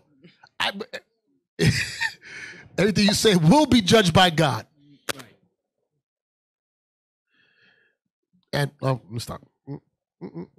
Verse 9. Therewith bless we God, even the Father, and therewith curse we men, which are made after the similitude of God. You see that? With the same mouth, we praise God, and the same mouth, we disrespect man. A man that's made the similitude of God. The same man, God made him like you, and meanwhile, we will disrespect that man. Now, I'll be honest with you, and it's true, that's one of my biggest pet peeve, is us being disrespectful to each other. We all we got. The world's against us and all we got. And then we in here biting, devouring one another. That don't make no sense to me. But then we praise God with the same mouth. Oh, is that not hypocrisy? Damn. Read on. Verse 10. Out of the same mouth proceedeth blessing and cursing. My brethren, these things ought not so to be. Doth a fountain send forth at the same place sweet water and bitter? Can the fig tree, my brethren? Stop. Just give me 1 second, please. Yes, sir.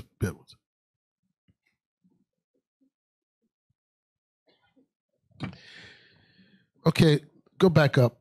Ah, boy. What was I saying? What verse we at again?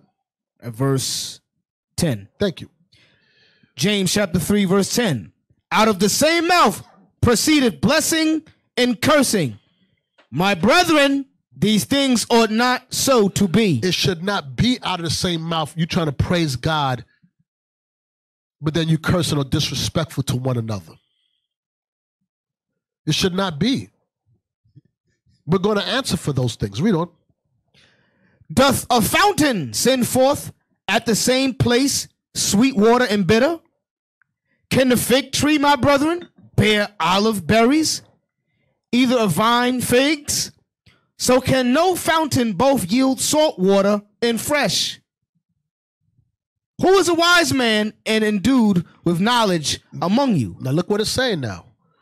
Who is a wise man and endued with knowledge among you? Watch what it says. Let him show out of a good conversation his works with meekness of wisdom. You're going to know a man that's endued with knowledge because what's going to come out of him is a good conversation, a godly conversation, and it's going to be coupled with meekness. So now why do you think it says it's going to be good and coupled with meekness? Somebody help me understand. It's not deep. Just think.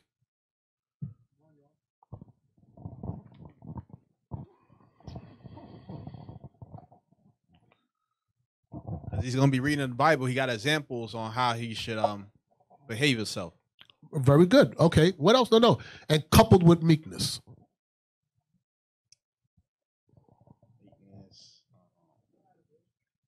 Those are the same examples and experience. What does it mean to be meek? Who can help me? To keep God's laws. Okay. Now watch this. Okay, let me just read it. Watch this. Who is a wise man and endued with knowledge among you? Let him show out of a good conversation his work with meekness of wisdom. Verse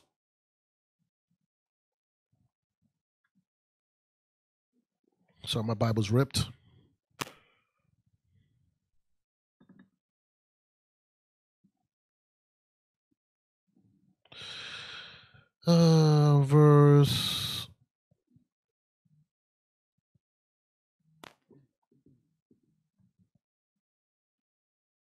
Verse 7, go to 4 and 7.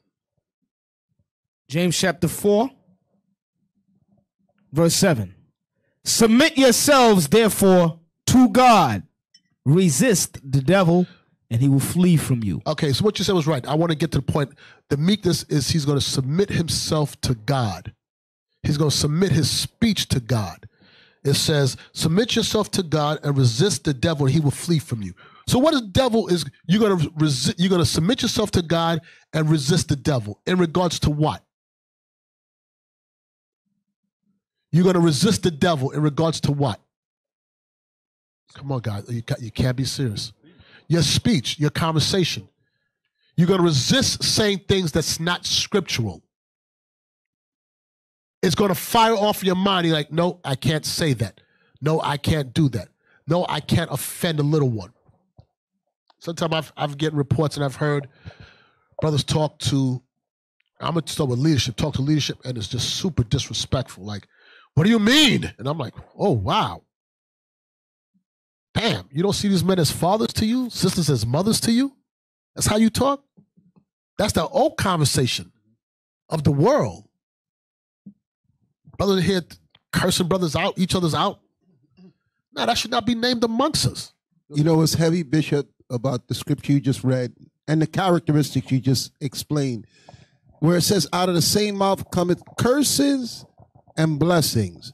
The first time I ever saw that, where the Bible says this is wrong, was looking at black Hebrew Israelite camps. And one breath they saying, Yahweh Hashem, Yahweh Shai. And in the next breath, IUIC must die. That make no sense. You're supposed to be teaching the people about Yahweh Shai, and you're speaking much evil about other men trying to do the same thing as you. And then y'all, the public, say, we don't know which camp to follow. That's the spirit that's on you. The Bible says the same type of speech cannot come out. Blessing and cursing can't come out the same. You're supposed to speak to bless the people and edify them on repenting. Not curse somebody out and speak evil of others. And people look at you as less of stature when you do that.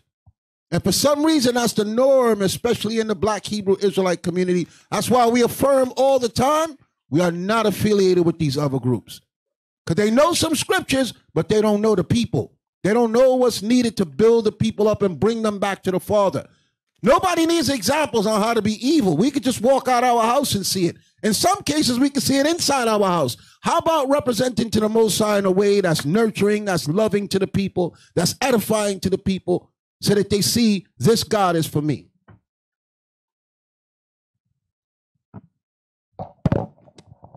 Watch this. So we just read, submit yourself in chapter 4 and 7. Submit yourself, therefore, to God. Resist the devil. He will flee from you. So eventually, if you submit yourself to God, your thoughts are within the scriptures, eventually that spirit is going to flee from you. But if you have bitter envy and strife in your heart, it's going to manifest in your speech. And if you entertain that, it's because you like it. That's why you entertain it. There's a part of you that likes that. But know you're going to give account for it. Just be prepared that you're going to answer for it. That's why I said with myself, I try to catch myself like, damn, do I like that like that? No, that's not me. I don't want to be that person. I got enough recordings with me with F-bombing. I don't need that in my life. I don't want to be seen like that. And I'm constantly, daily, trying to be careful on how I'm viewed, the words I use. When it's time to answer to God, can I be justified in my sayings? Because every idle word that men speak, shall they give account he shall give account in the day thereof. He's going to give account for those words. Watch this real quick. Go to Proverbs 6. Proverbs 16.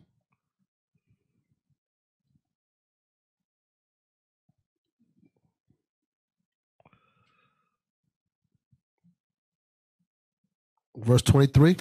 Proverbs 16 and 23. The heart of the wise teacheth his mouth, and addeth learning to his lips. The heart of the wise will teach his mouth. The mind of the wise man, who's wise in what? The scripture, will govern his tongue. So if your tongue is not governed, then it says that you're not what? You ain't wise. It don't matter how many precepts you know.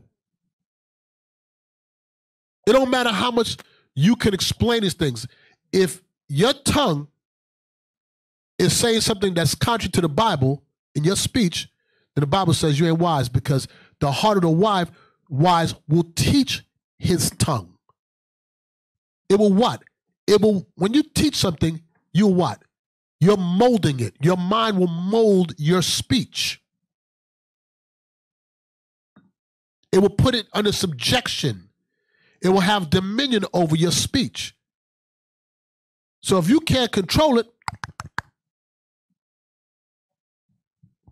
Scripture said Jay was. Yep. That's Yeah. Ecclesiasticus 37:19, what you just said. You bring it out. Watch that, what he just said about you supposed to be wise and you're destroying your own soul. Because a lot of y'all know scriptures. You know, you see some camps, they pulling precept after precept.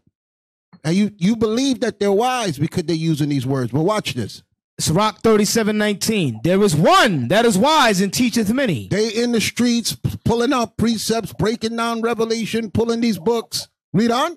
And yet is unprofitable to himself. They don't know how to control their mouth so that it's beneficial even to their own soul. So a lot of people, they parakeet scriptures that they hear. They look, if you watch enough of our videos, you can sound like us. But the inner man that you are is what? Read it again. There is one that is wise and teacheth many, and yet is unprofitable to himself. Meaning, when the day of judgment comes, they're going to die. The Most High will use you and let you break down scriptures and get views. You building a camp, people coming to you. But when judgment day comes, you will die. Very scary. Damn.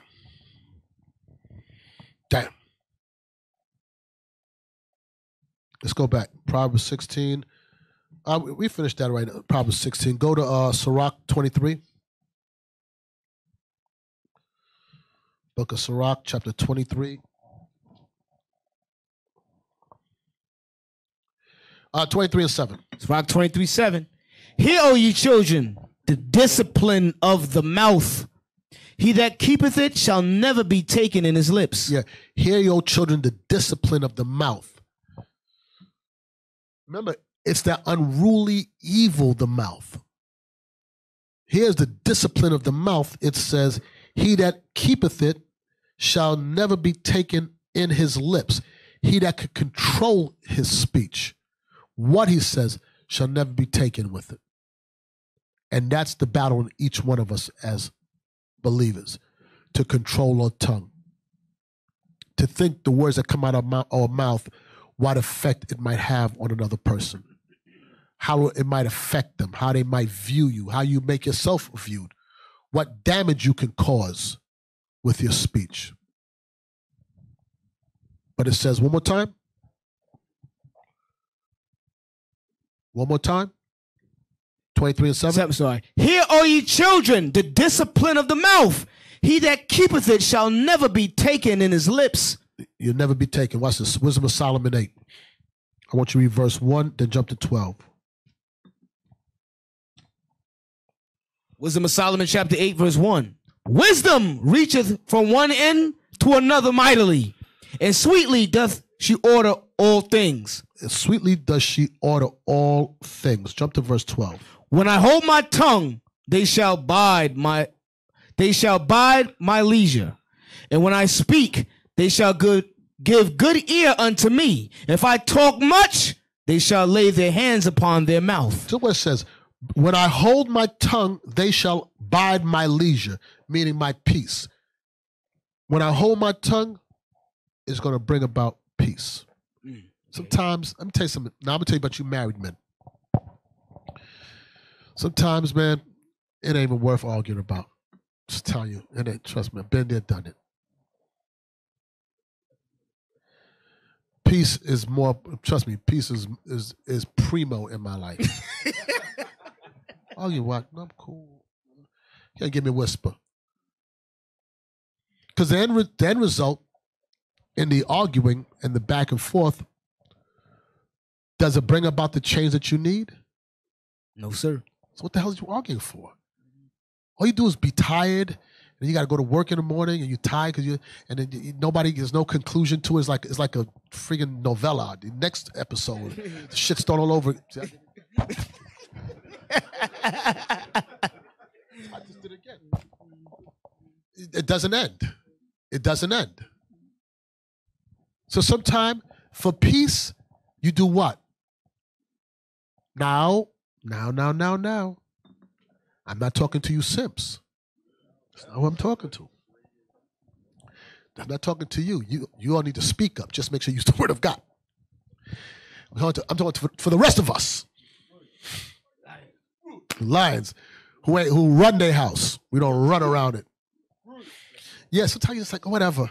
You're going to do what I say anyway, so why am I arguing for? I don't care if you. I don't even care if you understand. Paya, I don't even care if you understand what I'm saying. Just do it. That's all. Whatever. Arguing. Keep peace. You know why? Because all I end up doing is stressing myself out, stress her out, and it's gonna get done anyway. So what's the point in it?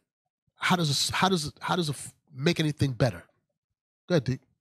Right. Like I always tell brothers, this is one rule that I've stressed to brothers very hard.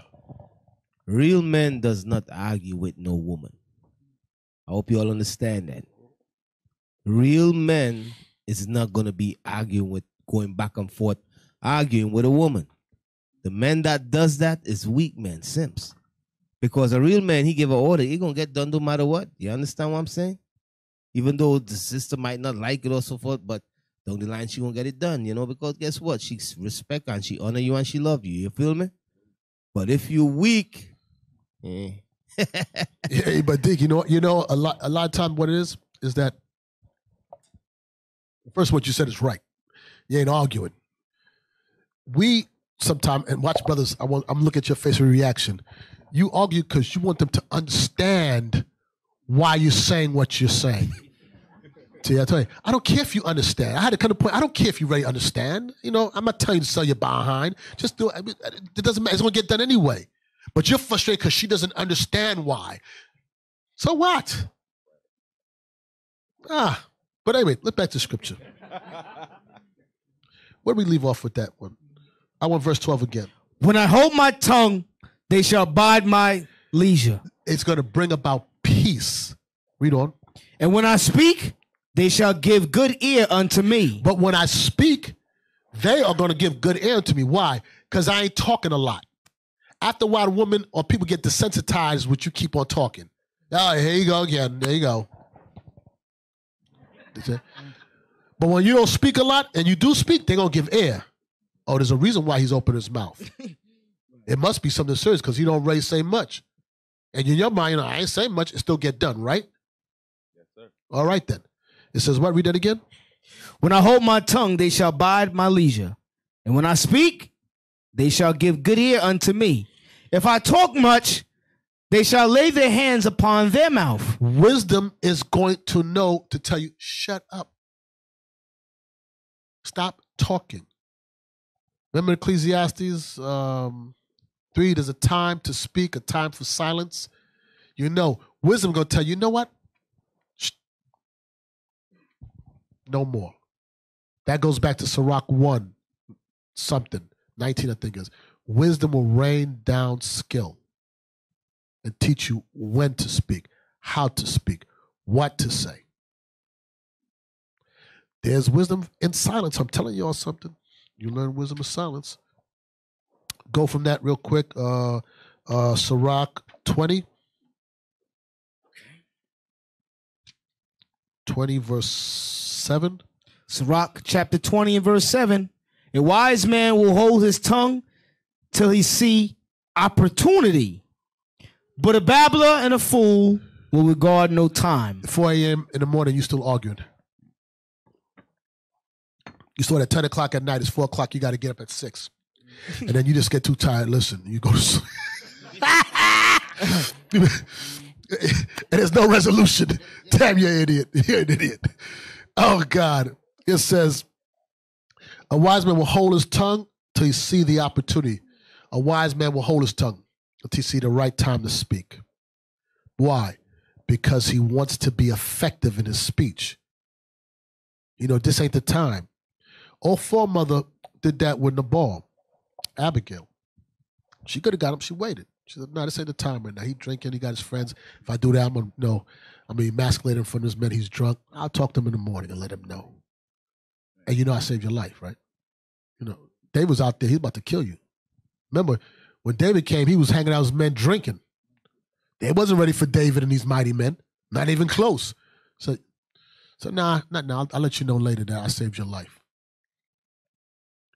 You learn to speak, when to speak, how to speak. Read on. He that useth many words shall be abhorred, and he that taketh I'm sorry, read that again for me. A wise man will hold his tongue till he see opportunity, But a babbler and a fool will regard no time. Read on.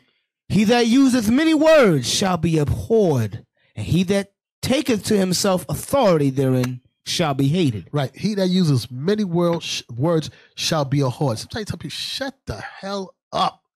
Damn it. I want to hear what you got to say. Jump on down to verse 18. Verse 18. To slip upon a pavement is better than to slip with the tongue. So the fall of the wicked shall come speedily. It said to slip with, bust your behind is better than to slip with your tongue. It's better fall and slip and break your backside than to slip with your mouth. Well, here's a good way not to slip with your mouth. Shut up. See, I didn't do it. I cleared it up. You can't say I've been. Don't talk. Little words, not too much. Bishop. Yeah. You use Ecclesiastes chapter 7:14. You got that? They're using it? 7, no. Can we use that with what you just said about too much words? Yeah. He's being specific here about who and when. Ecclesiastes 7 verse 14. Ecclesiasticus chapter 7 and verse 14.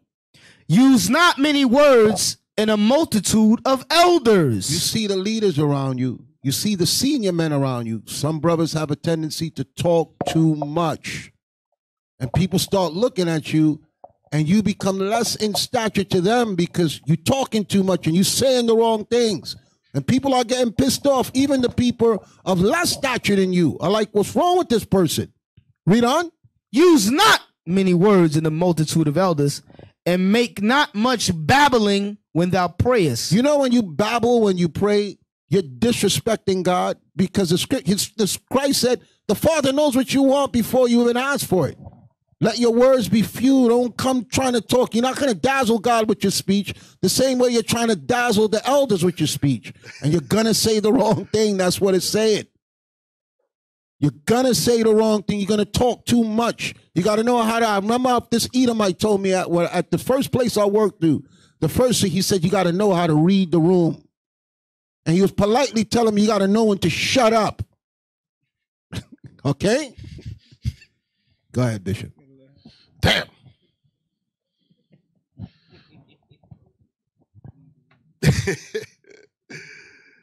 Oh, boy, 2018, I didn't know how to read that room, boy. Damn. Damn, boy. My eyes was shut. Damn. Thank you, Father. Mercy. Boy.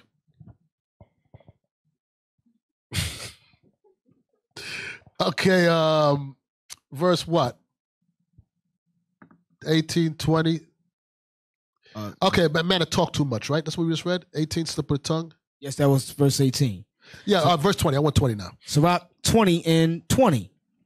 A wise sentence shall be rejected when it cometh out of a fool's mouth. So, you know, you talk so much, sometimes you might be saying stuff that's really good, but ain't nobody want to hear because you talk too much.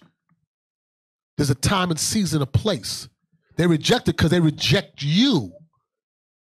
They don't even want to hear nothing from you. And you could be saying something right. It's just that it's coming from you. Nobody wants to hear you. That means you're not a man of good reputation. That's what it's trying to say. The scripture just called you a what? A what? A wise sentence shall be rejected when it cometh out of a fool's mouth. Read on. For he will not speak it in due season. Because he doesn't have skill. That go back. Get that in a second, Sirach 1. He will not speak in due season. He doesn't know when to speak. That's why he's looked at as a fool, because he's always talking when he ought not to be talking. And now he's saying something that's good and nobody wants to hear just because it's you, buddy. Nobody wants to hear from you. It's a fire. So what? Let us burn. We just don't want to hear you say nothing. What he said? We're all going to die. You're all going to die in here. Yes, and that means we're getting away from you and your big mouth. Always talking. Damn. Let the building burn. Bam! Just you hurry and get out of it, damn it. So we don't want to hear you. What did I ask for? Risen reigneth down school. So Rock 1 and verse 19. Yeah, let me go there real quick. Is there anything before that? Let me see. The fear of the Lord. 119, read. Sirach 119. Wisdom raineth down skill and knowledge of understanding, and exalteth them to honor that hold her fast. Right, and exalted them to honor. Wisdom will rain down skill, because you'll know what to speak in the right season, right? Sirach 32 and 3. Sirach 32 and 3. Speak, thou that art the elder, for it becometh thee, but with sound judgment, and hinder not music. All I want is the top part. It says, speak thou that art the elder, for it becometh thee as the elder to speak, but with sound judgment. But when you speak, it better be with sound judgment. So the elders are not above it. All of us are subject to know when we speak, but it better speak, and it better be with sound judgment. You better not be, as an elder, speaking things you ought not to speak. Likewise, any other man. God is not the respecter of person concerning a speech. Watch this real quick. Back to Peter's 4.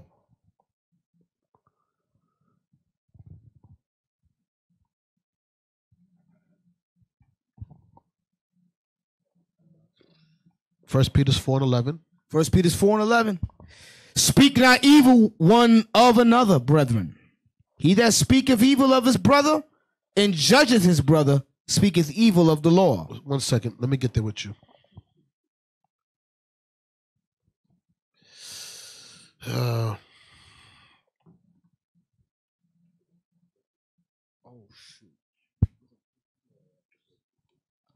First Peter chapter 4 verse 11. If any man speak, let him speak as the oracles of God. Right. If any man speak, let him speak as the oracles of God. Read on. If any man minister, let him do it as of the ability which God giveth. But if any man speak, let him speak the oracles of God.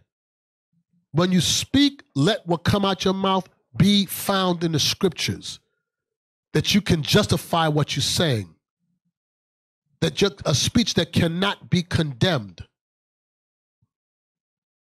That's why it says before concerning a raineth down skill, because what? Your words are going to be as it is written. Okay. Ephesians 4, verse 29. Ephesians chapter 4 and verse 29.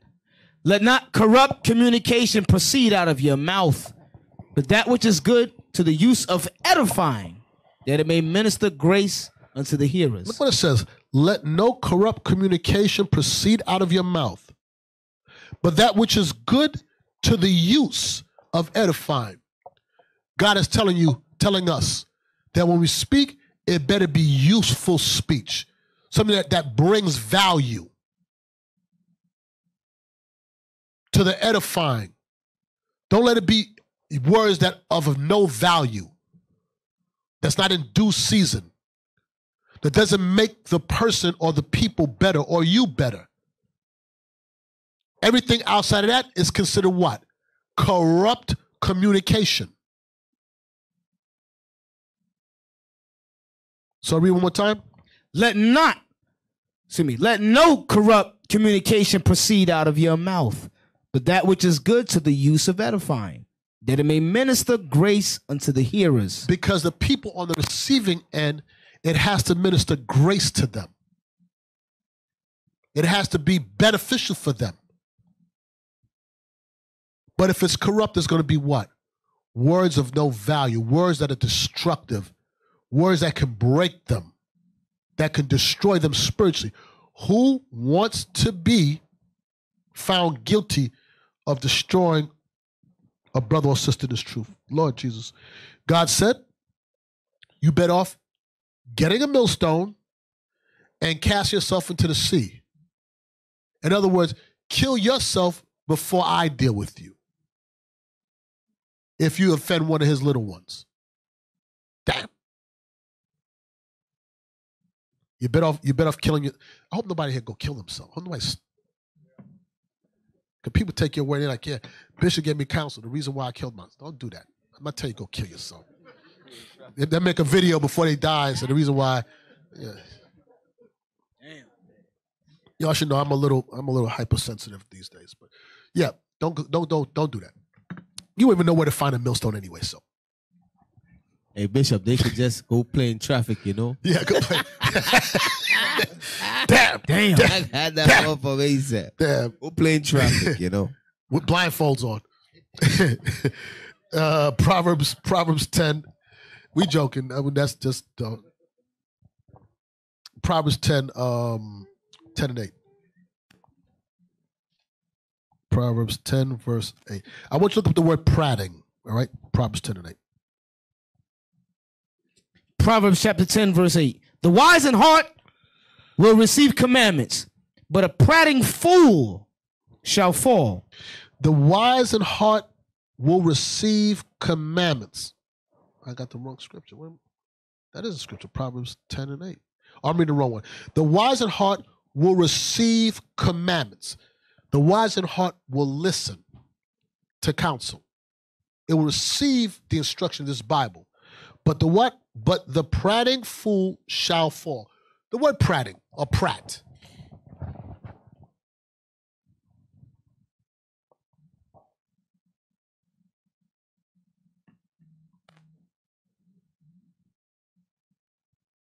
Prat. To talk excessively and pointlessly. Babble. To talk too damn much. You just talk excessively. And it is pointless talk. It serves no use to the edifying of anybody. By listening to you, made us all dumber. What are you gonna say, Deacon? What you said? Yeah. Friggin' dummy. Man. Yeah. Yeah. When you get a chance, you find it. Sirach 32 again, verse 7 and 8. Sirach 32, verse 7. Oh. Speak, young man, if there be need of thee. So if there's no need of you, what is it telling you? Don't speak. Let me tell you why. Because there's a very good chance you're going to say something dumb. And unbeknownst to you, may not even know it's done. So the best way to avoid it is don't speak. Here's the thing. And I understand when you first come in, you got that zeal, you learn, you want to know, you want to share what you learn and what you know. Boy, trust me, what you think you know, you really don't know. I know in your mind, you think you know. But I'm just trying to help you out. You don't know. Just be patient. Speak if there's a need of you. In other words, don't get around men whose age and now you want to try to hold a conversation with them like they didn't invite you into a conversation. You just say, yo, bro, yo, deacon, yo. No, don't do that. What it shows us is you run your mouth, you talk too much. We see that, we like, okay. Oh, that's it right there. Play it real quick.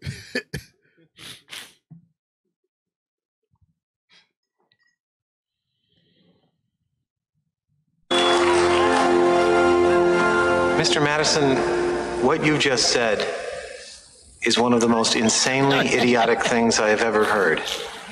At no point in your rambling, incoherent response were you even close to anything that could be considered a rational thought. Everyone in this room is now dumber for having listened to it. I award you no points, and may God have mercy on your soul. Okay, a simple wrong would have done just fine, but you remain one. Yo, that was hilarious. That could be one of my favorite clips I've seen. Oh my goodness. The white man said, may God have mercy on your soul. That's how dumb you are. Watch this. Read that verse 7 again. Speak, young man, if there be need of thee. and yet scarcely when thou art twice asked. It's a very little words. Trust. Listen, the scriptures is trying to help you all. Trust what I'm saying. Trust what the Bible's saying. I know y'all is prophets of God, but you right now are the silent prophets. Don't save yourself. Time will come. So I was young and I thought I knew, and I said foolishness. Look at the next verse. Let thy speech be short, comprehending much in few words. You know, it says, let thy speech be short, comprehending much in few words. Somebody explain it to me.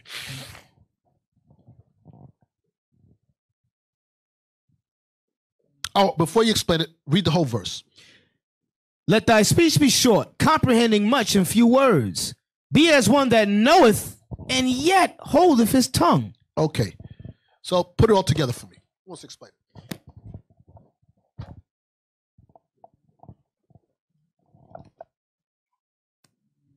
Okay.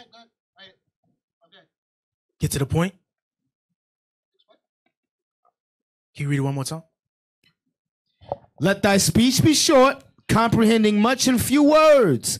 Be as one that knoweth, and yet holdeth his tongue.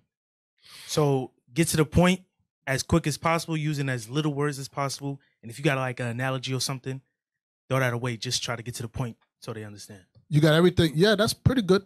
Just one point. Comprehending much in few words. Sorry. Comprehending much. I don't know. In the front. In the front.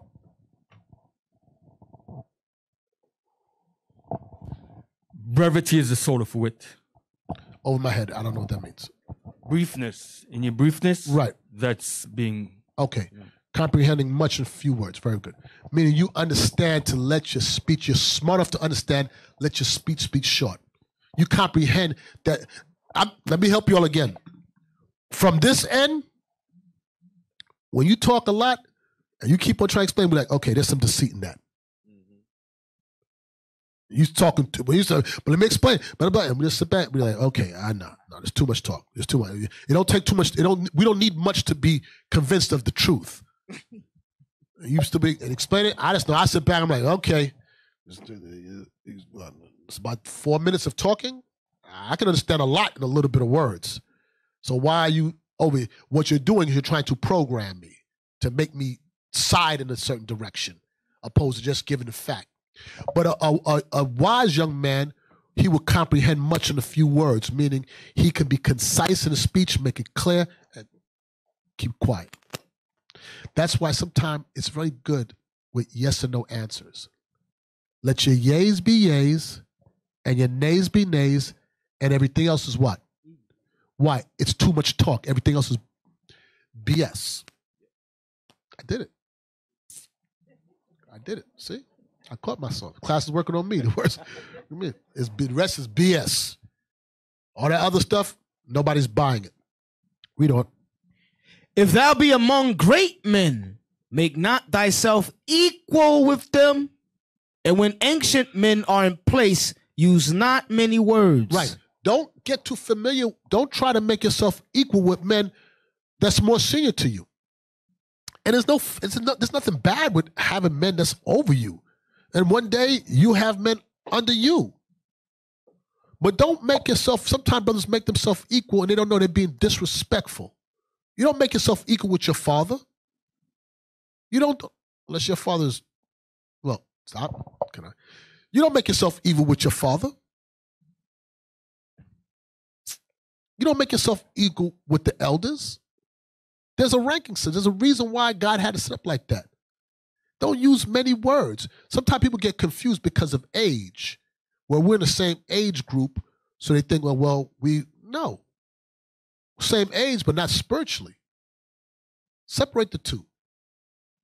Now, that doesn't mean now the man that's over you is to be disrespectful either. That's not what I'm talking about. Or deal with you wrong. He also going to give account of his speech. But in this regard, it's talking about a young man. Don't make yourself equal with them. Always give that man the preeminence. It shows your wisdom. It says, make thyself equal. It says, If thou be among great men, make not thyself equal with them. And when the ancient men are in place, use not many words. Why would you use many words? Why would you make yourself equal with them? 1 Corinthians 13.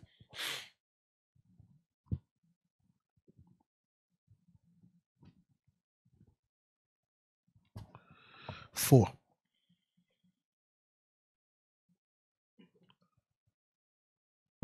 First Corinthians chapter 13, verse 4. Charity suffereth long, and is kind. Charity envieth not. Charity vaunteth not itself. Not make himself equal. Is not puffed up. Charity is not puffed up. Now, this person is talking about is a person what? Go to verse 1. Though I have, verse 1. Though I speak with the tongues of men and of angels, and have not charity, I am become as sounding brass or a tinkling cymbal. So you might be a young man that understand prophecy, understand these scriptures. But if you don't know how to carry yourself right and your speech right, you're just making noise. You're not to edifying nobody. Your behavior, actions is not one that's in line with this Bible. Though you know prophecy, though you know you could break down these scriptures, though you have the memory for the stuff, but if you don't know how to be amongst great men and know how to let your words be few, what is it saying? You are sounding brass and tinkling. So you're just making noise. You're puffed up. You're vaunting yourself. You got Bible muscles, Bible memory muscles that you memorize. But it's not about memorizing. It's about living it. Bringing those words to life in your life. Manifesting what these words saying in your everyday life. So back to Sirach. Sirach 32, verse 8. Let thy speech be short, comprehending much in few words. Be as one that knoweth and yet holdeth his tongue. Be as one that knoweth it and holdeth his tongue. You know how hard that is for some people? They would know that, ooh, I got to answer. I got to show that I know everything. If thou be among great men, make not thyself equal with them. And when ancient men are in place, use not many words. Before the thunder goeth, lightning. And before a shamefaced man shall go favor. Right. Don't make yourself equal with them. Go to Sirach 8.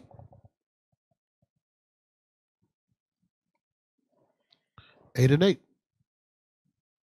Sirach chapter 8 and verse 8.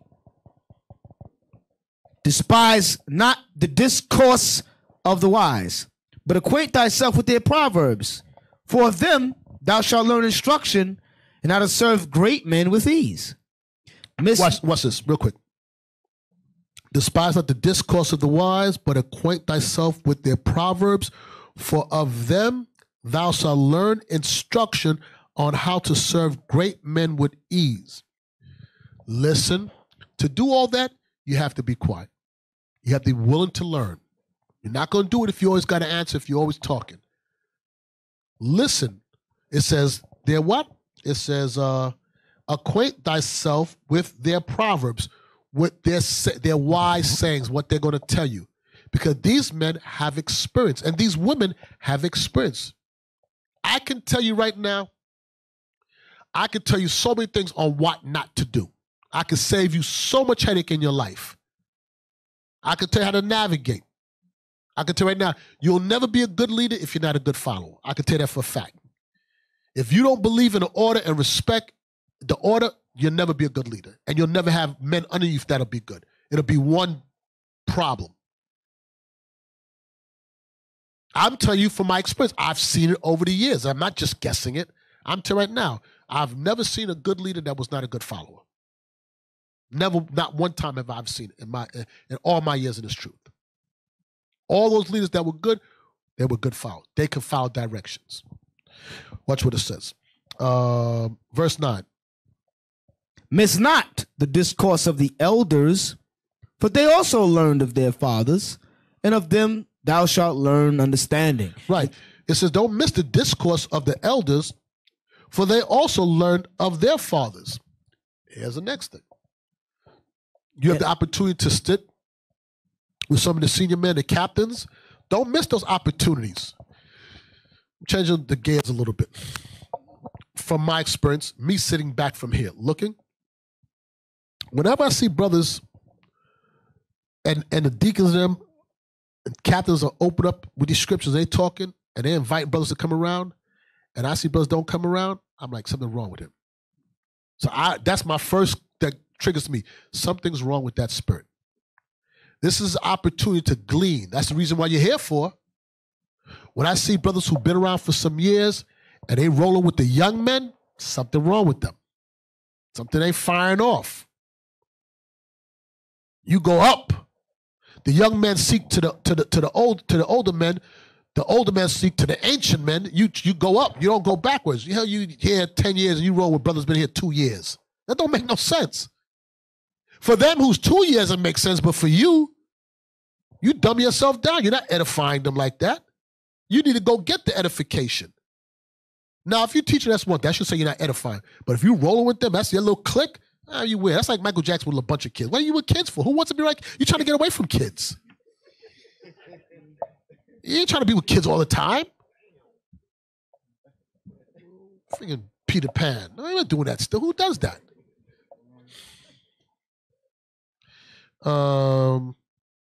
Miss not the discourse of the elders, for they also learn of their fathers, and of them thou shalt learn understanding, and to give answer as need requireth thee. And to know, you're going to learn when to shut up, and you're going to speak when there's a need. They're going to teach you. This ain't the time. Tell them to warn you, shut up. Don't talk. No. Okay. All right, fool. If you got fume your shame. 6. No, stay where you at. Let me see if this is it. Yeah, 6 and 34.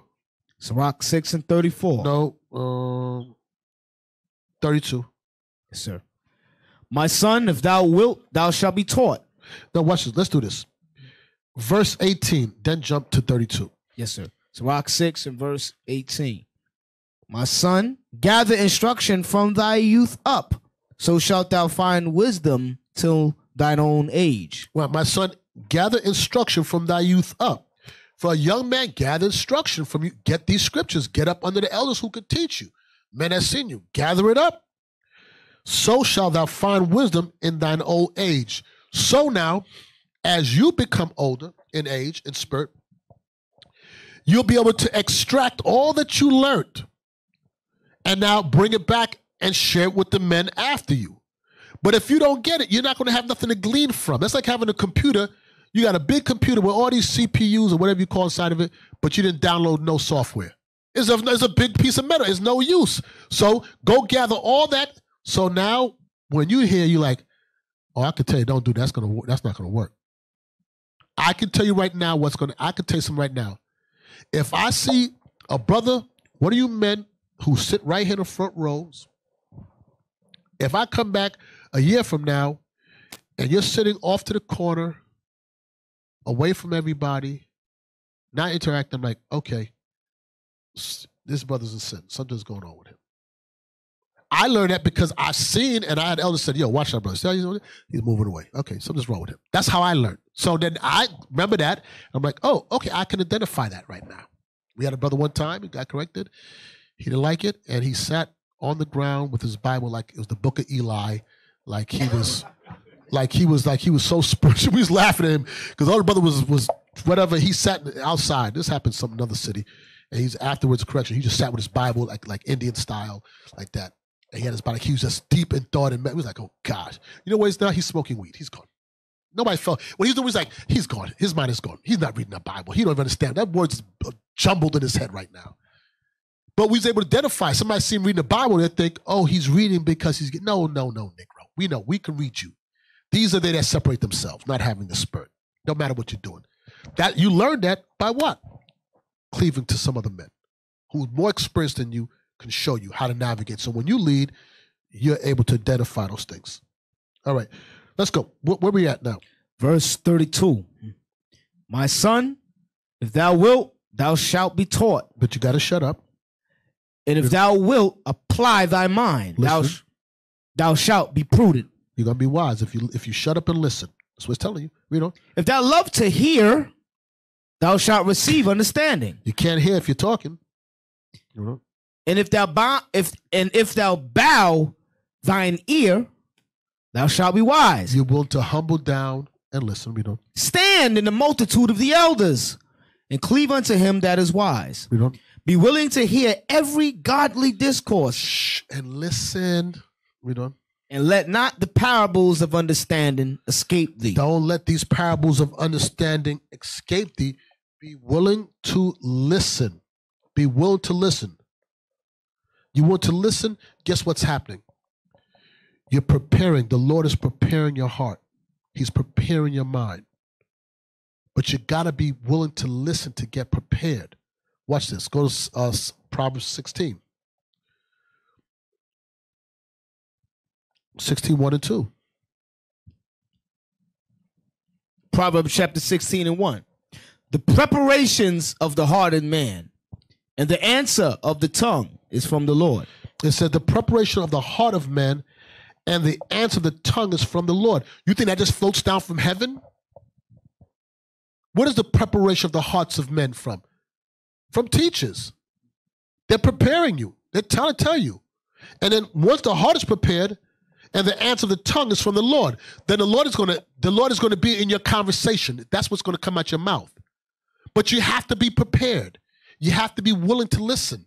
You have to be willing to talk. You have to hold your tongue. You'll never get understanding. You'll never grow like that. It's impossible. It's impossible to grow like that. Watch this. Verse 2. All the ways of man. No, I don't want that. What's this? I want chapter 15, verse 33. Proverbs 15 and 33. The fear of the Lord is the instruction of wisdom, and before honor is humility. Jump up to verse 2. The tongue of the wise useth knowledge aright.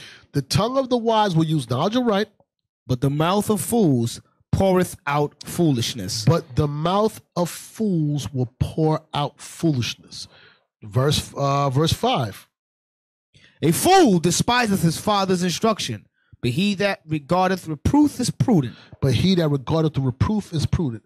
Now read verse 33 again. The fear of the Lord is the instruction of wisdom, and before honor is humility. Before honor is humility. You have to be willing to be taught. James 1.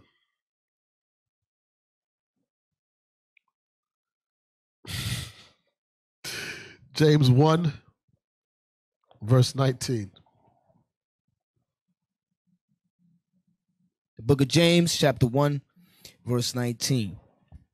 Wherefore, my beloved brethren, let every man be swift to hear, slow to speak, slow to wrath. For the wrath of man worketh not the righteousness of God. So it says, wherefore, my beloved brethren, let every man be swift to hear, slow to speak, slow to wrath.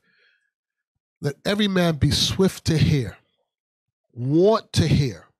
Want to hear. I'm telling me, I'll listen. If what you're saying is come out the Bible, the oracles of God, I'm going to listen. My ear's tuned in. Slow to have a response. Stop responding. Stop feeling like you have to have a comeback. Sometimes you could just be quiet, let it pass, just listen. Be swift to hear, slow to speak. And that's very hard for people. That's very hard. Everybody wants to justify themselves. Everybody wants to be the one with a deep saying. But again, the good leaders were and are good followers. Sirach 51. All right, I've got a few more. I'm not going to be at this too much longer. Sirach 51. I want to read 51 verses start at verse 13. Watch this. Watch this. 51:13. Yeah, that's it. 51:13. Sirach 51:13. When I was yet young, or ever I went abroad, I desire wisdom openly in my prayer. I pray for her before the temple and will seek her out even to the end.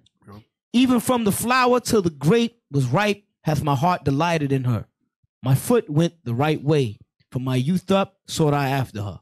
And I bowed down mine ear a little, and received her, and got much learning. He said, I bowed down my ear a little and received her. I what? I humbled and listened, and I received her, which is wisdom, and because of that, I got much learning. He was willing to be taught. Read on.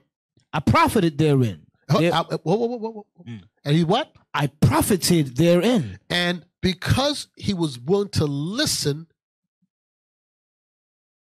I profited therein, therefore will I ascribe the glory unto him that giveth me wisdom. Now he's going to ascribe to God. But he said, I profited by what?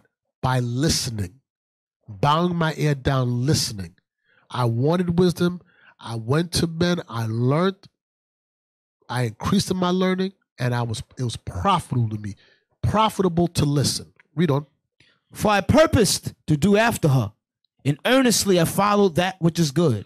So shall I not be confounded. And if that's the case, because I profit by wisdom, he said, I purpose to do after. I'm going to do exactly what wisdom has got me doing. And earnestly I follow that which is good. So shall I not be confounded.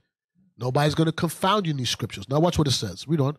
My soul hath wrestled with her, and in my doings I was exact. I stretched forth my hands to the heaven above and bewailed my ignorances of her. Look what it says. My soul wrestled with her. He said, in my soul, I wrestled with wisdom. It says, and in my doings, I was exact, meaning I did exactly what it said to do. But he said, in my soul, I wrestled with her. Okay, who won? He said, in my soul, I wrestled with it. But he said, I bowed my ear to it. I increased. But he said, in my soul, I wrestled with it. Then he says, and my doings, I was exact. So who won? No. In his soul, he wrestled, but in his doings, look up the word exact. Maybe you understand if you see the word exact.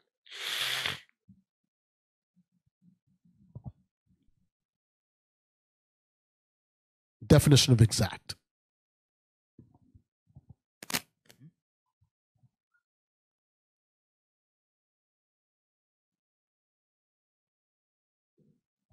Exact. Not approximated in any way precise. Do the drop down.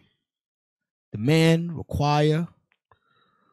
It says demand, require, command, impose, request, ask, expect, look, exact, extract, compel. I forced, squeeze, constrained. All right? So let's go back. My soul hath wrestled with her, with wisdom. In my doings I was exact, or I was constrained. So who won? His soul wrestled with wisdom. He won. Right. Wisdom, he won. Yes. Why? Because of his actions. Right. He overcame, remember, his mind wrestled with it. But his actions overcame. Why? Because he loved the learning. Right.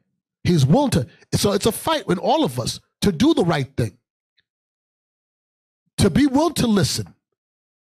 It's going to wrestle. Come on, man. But you got to be able to control it. Control your body. Control your tongue. Control your speech. It's easy to say, F you, nigga. But can you control it? Do you have dominion and control over this vessel? Over the tongue, which is an ungodly, a deadly poison, unruly thing. He says, but my doings was exact. Read on. I stretched forth my hands to the heaven above and bewailed my ignorances of her. And I stretched forth my hands and prayed to God and bewailed the ignorances that I had. All the shortcomings, he prayed to God. Read on, watch what it says. I directed my soul unto her, and I found her in pureness. I have had my heart joined with her from the beginning. Therefore shall I not be forsaken. Read on. My heart was troubled in seeking her. therefore have I gotten a good possession. He says, my heart was troubled in seeking her, therefore I've got a good possession. Hold this, we're going to come right back here. Proverbs 15.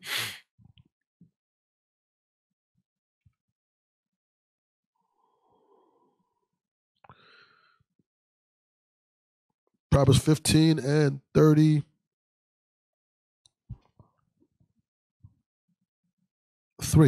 Proverbs 15:33. The fear of the Lord is the instruction of wisdom, and before honor is humility. Right.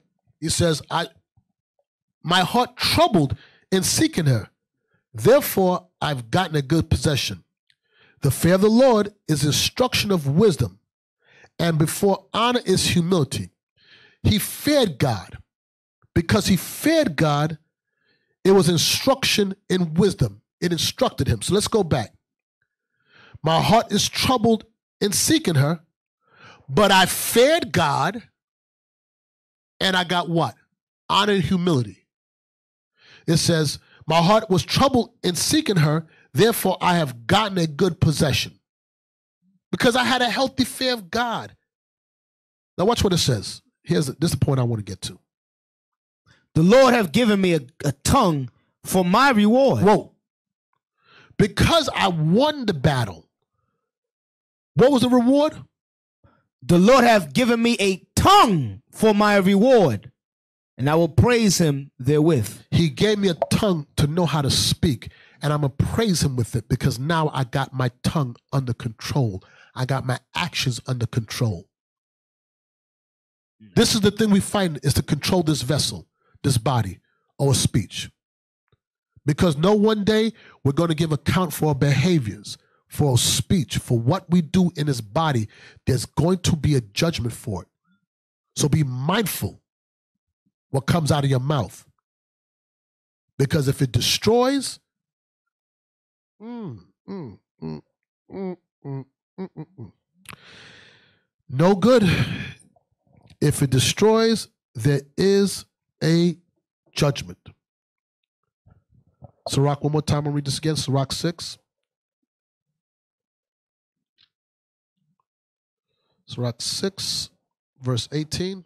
Sirach 6 and 18. My son, gather instruction from thy youth up. My son, you better gather instruction from your youth up.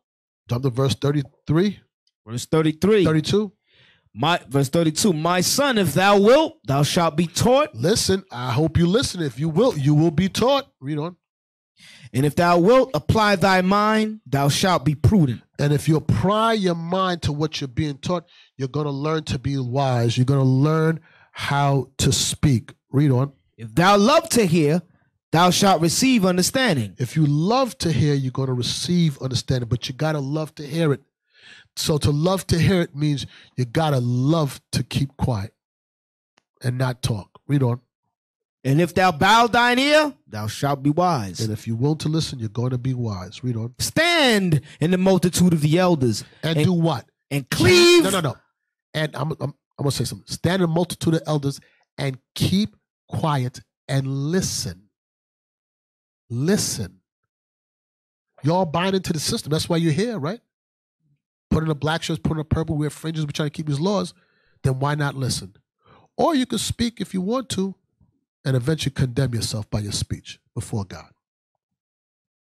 Because it's impossible that we don't offend. It's impossible, the scripture says.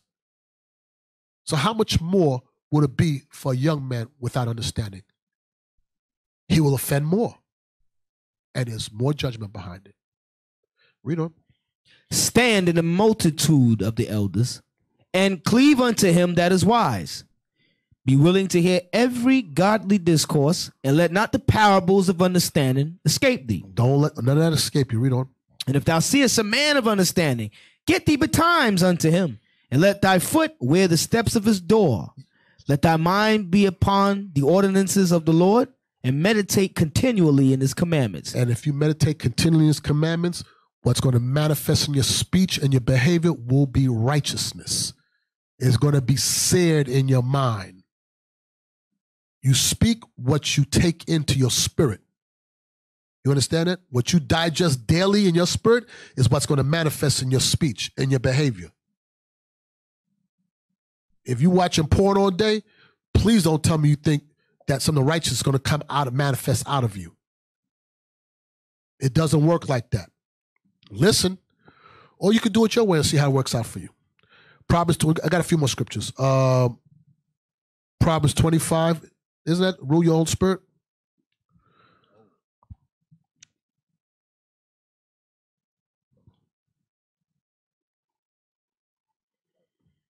Say it again. Thank you. Proverbs 25 and 28. He that have no rule over his own spirit is like a city that is broken down. Right. You cannot tame. You cannot take in subjection. You can't have dominion of your own spirit. You're like a city with no defense. You have no defense. If you cannot tame your tongue, tame your actions, you're open. You're susceptibly destroyed. You can't rule this. That's the first thing we got to conquer is ourselves. We have to be able to bring this body in subjection to the word of God.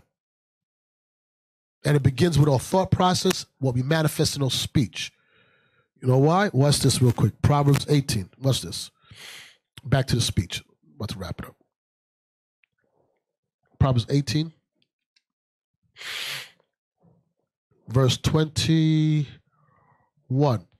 Proverbs 18 and 21. Death and life are in the power of the tongue. What the scripture says? Death and life are in the power of the tongue. Death and life is in the power of the tongue. We don't. And they that love it shall eat the fruit thereof. And whatever you love is the fruit you're going to eat.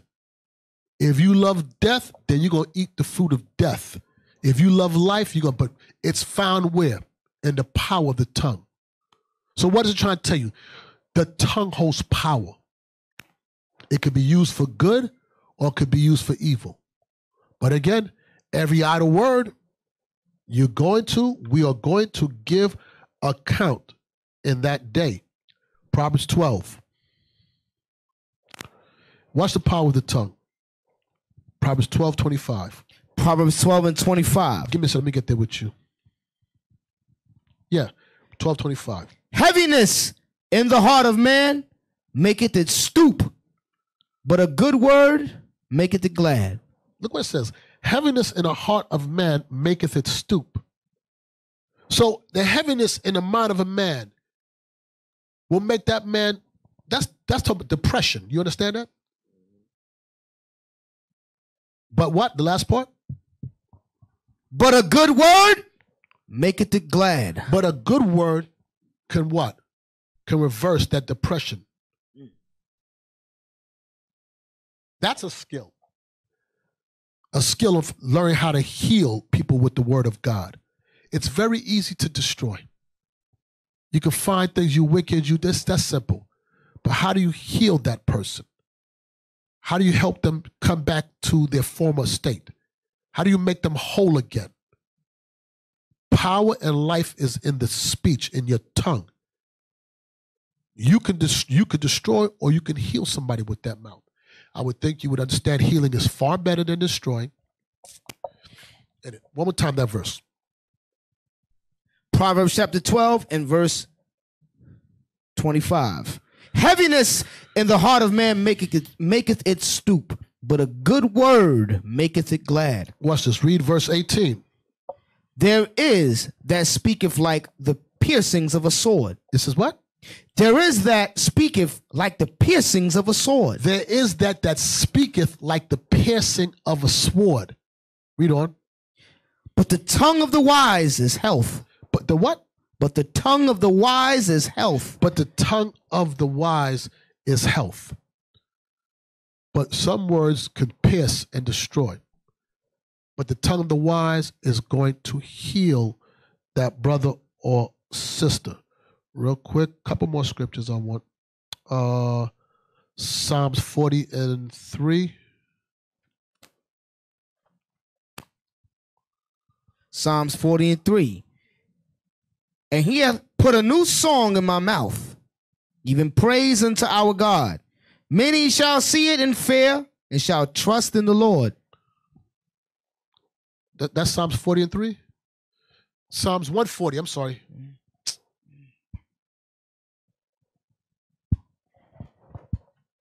Psalms 140 and verse 3. They have sharpened their tongues like a serpent. Adders, poison is under their lips. Selah. It says they have sharpened their tongues. That's what we just read about that sword. They're sharpened their tongues like a what? Like a serpent. Adders, poison is under their lips. So what are they saying? Your words will creep into somebody's spirit and destroy them from the inside. Real quick, I want you Psalms 52 and 4.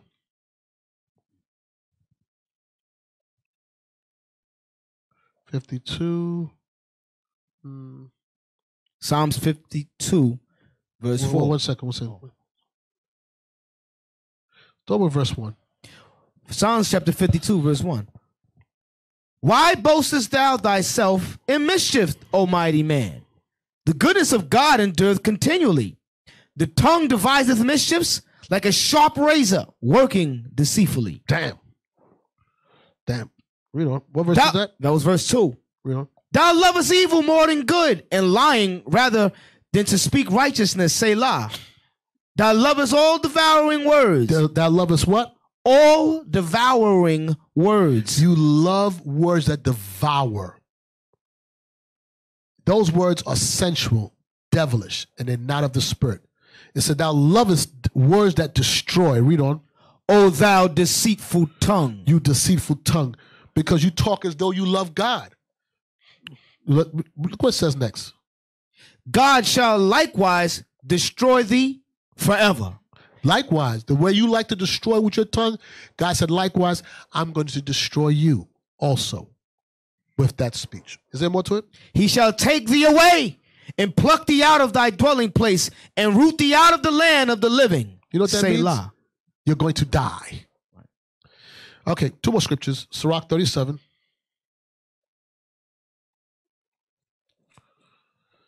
Bear with me.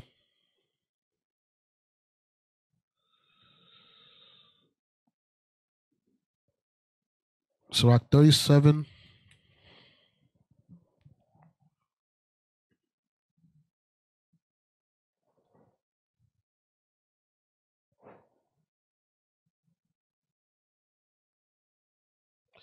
There's one that showeth his wisdom of word. Verse 8, some with verse 17 and 18. Sirach 37, verse 17. The countenance is a sign of changing of the heart. The countenance is the sign of a changing of the heart. A person's countenance will show that their mind is changing. Read on. 4 manner of things appear, good and evil, life and death, but the tongue ruleth over them continually. It says 4 things appear, good and evil, life and death, but the tongue rules all over them. The tongue is what rules over them. So in it, you have the choice to bring life and death, or life or death.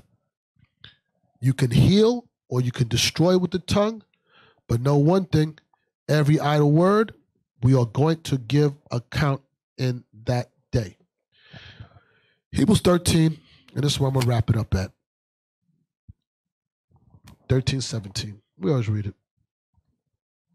Hebrews 13 and 17.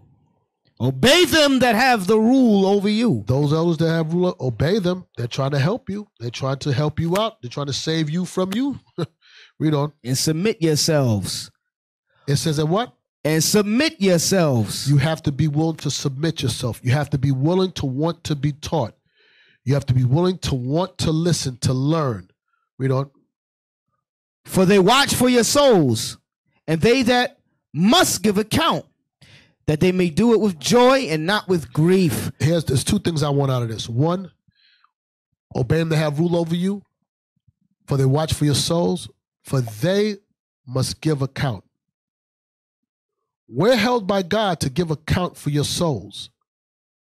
So we don't want to be ones to destroy your souls. We want to be ones to heal your souls. But you got to be willing to listen and obey those that have rule over you. We're held accountable for our actions and for what we say, just like you are. For we watch for their souls, we don't.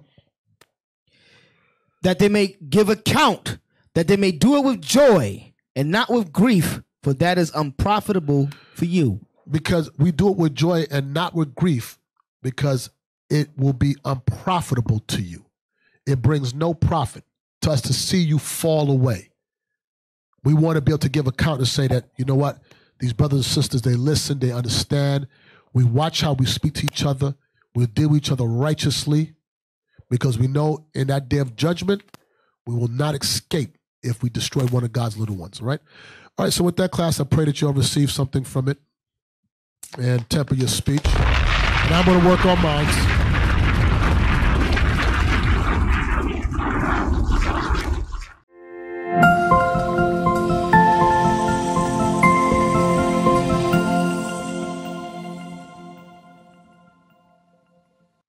We used to scream black power while heroin was pushed. But at the end of the day, nothing's in vain. IUIC has been given a vision. The tents of Judah has risen. Many has attempted the mission. Minor murmuring, omitting, and missing the mark. Just reading that he had the flame of fire in his eyes gave us the spark. We on Paul's mission. We out on the road, purple and gold, from Mexico, Cuba, Haiti, Ghana, Sierra Leone. 144,000 boots banging, concrete crackling. These are our men repented at heart. The scriptures is proof. IUIC, we deliver the truth.